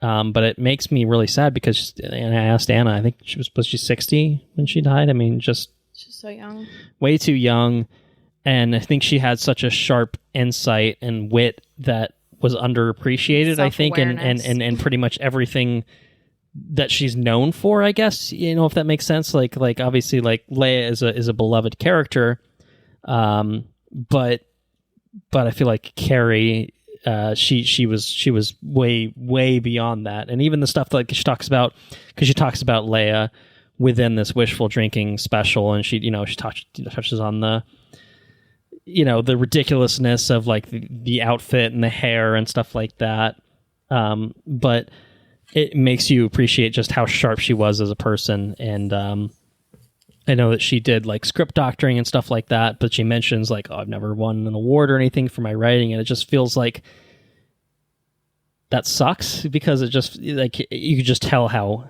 brilliant so of a person smart. Yeah. she was. And I think that through her personal struggles, I think that, you know, it you know, I just think she wasn't really recognized, I think, for the talent that she was, I think, overall. So, but this is a sliver that shows you like that she was, you know? Also, I will say that all three of her memoirs, so Wishful Drinking, Shockaholic, and The Princess Diarist, she reads the audiobook. Like, it's her. And I highly recommend that. I read the last one, Princess Diarist. The Princess Diarist? Yeah. That's the one that's like... Yeah, like has a lot of excerpts from her diary. Yeah, it talks a lot about like her, Han Solo, or Harrison Ford. Of Harrison Ford, yeah. Well, and it's a shame because there were rumors that she planned to do 3 of those, because she had diaries from Empire Strikes Back and Return of the Jedi, and those are cool as an audiobook, because her daughter, you know how there's like excerpts of her diaries in there, her daughter reads those on the audiobook, which is really cool. But she just, I mean, her novels, I like her, I gotta go back, I'm pretty sure it's her second one. Is it Delusions of Grandma, or is it Surrender the Pink? Her second novel, I believe, is the one I really like the most. But her memoirs are better. Her memoirs are just really good, and Wishful Drinking is basically just a stage show based on her memoir, and it's really fun. Yeah. And I think the last thing to touch also on... that we'd started watching forever. Something we've been watching for also quite a while. We have finished it, coincidentally, not coincidentally at all, timed with its exit from Netflix. An hour before it left Netflix. We finished Schitt's Creek in its entirety, all 6 seasons. Fantastic show. Sticks the landing so much. Yeah, it was so good. Just a great show. Yeah, I highly recommend it. I think that it's a really funny and witty sitcom that I think has so much heart. It has a lot of heart, and I think that is exhibited most through the growth of its characters, and it's really, really notable of not like it really mostly steered away from flanderizing characters throughout, and I think that giving them like a really nice payoff that was deserved and like earned, you know, for and like respected like who each other like who everyone was, like it was appropriate for everyone involved, and it just felt really like satisfying to like leave it on the notes that it left it. So I don't need more, in the sense that like it left it on such a nice note, which is not always the case, certainly with sitcoms. No, it was a perfect ending. Yeah, but I was just happy with it. I was like content, like to kind of wrap it up. And we obviously had heard a lot of good things about it, and it lived up to that, I think, kind of hype overall. So yeah, it was really good. Highly recommend. I think it'll be rewatchable in the future too. Yeah, definitely. I think it entered my top 5 TV shows. Yeah, it's really good.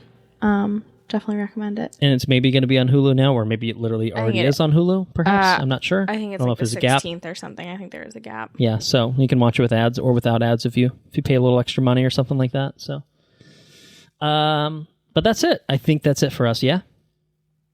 In terms of other stuff that we've been up to. I mean, well, have you already talked about Harry Potter? I've talked about Harry Potter a little bit. Okay. You're ahead of me. Colton's still in the 4th book. I'm on the 7th. Yeah. So I'll probably finish it in the next couple of days. Yeah, pretty much. And then I will be transitioning to The Hobbit because I'm already late. Usually that's an end of August thing, but oh well. But I'll read The Hobbit and Lord of the Rings. And like I said, I'm listening right now to the audiobook of Silmarillion. And then also on The Honeymoon, I started Circe, the novel, like based on Greek mythology. And that's really good so far. And I continued reading. Did you guys watch Did you guys watch The Sandman at any point? I haven't watched I watched Sandman. one Any episode. point. I Boys have to, haven't like, watched Sandman. I have to like gear myself up for it because I Fucked read up on TV stuff. I read Westworld, the haven't watched any of first it. couple like books of Sandman, like the graphic novels, the comics. Yeah. And it really freaked me out. It like scared me. Yeah, it's really Just fucking reading them. Yeah. Yeah. So I have to like gear myself up to watch it and like make sure I'm actually like in the mindset to watch it. But I do want to watch it because I heard it's really good. But I can't read it because it fucking freaks me out. All right. That's how I feel about it. But It's I on the will list. watch It I is will watch on it. the list. The very I just have extensive to and psych lengthy myself up for list it. that we're slowly working our way through. But that's it for us, I think. I think it's time that we wrap this episode up. This special episode, this third special episode. Fucking long episode that wasn't supposed to be long. They're always Thank you all long. That's the watch That's the review secret cap. secret. They're always long. Thank you all for listening. If you enjoyed what you heard, please spread the word. You can support us on Patreon at patreon.com/watchreviewrepeat. And if you do so, I recommend doing it for more than a day. What? The shade. What is that in reference to? I don't know. Maybe we'll explain it on another They don't get a episode. I don't shout know. We've been here too long for me to get into this. She saga would have gotten a already. shout out if Right. she had stayed a subscriber. That's right. But That's Yeah. right. instead, But with Patreon, and I'm just gonna sell the goods that someone is gonna be missing out on. You can get early access to all of our regular episodes. That's always a great benefit. You get like a little bit more of an uncut version where you get some things that don't make the final cut, some more spicier things maybe. I don't know.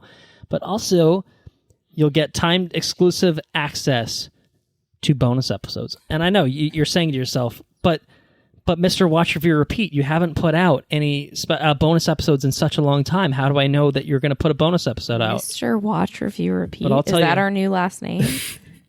I'll tell you right now, we've got a Halloween spooktacular that's going to be coming by the end of this month. Oh, I'll tell yeah. you that right the fuck now.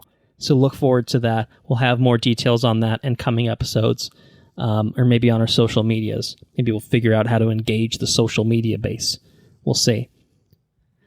Our website is watchreviewrepeat.com. We are on those social medias. Good God, where can you follow us? Twitter, we are at WRRPod.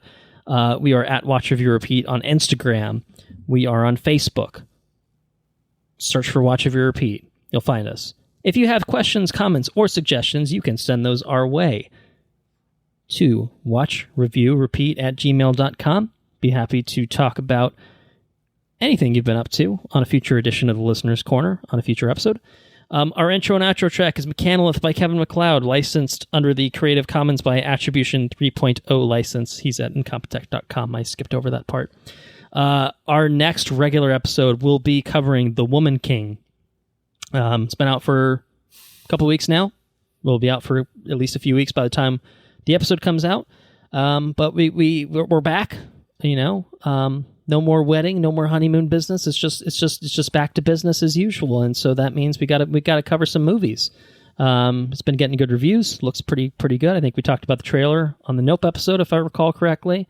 So it feels like a good one to return to. So look forward to our coverage of that. And then beyond that, we've probably got lots of Marvel stuff. Maybe Black Adam's on the horizon. Who knows what else? Some goodies, I'm sure. So stay tuned for some other things as we get back into the swing of things here.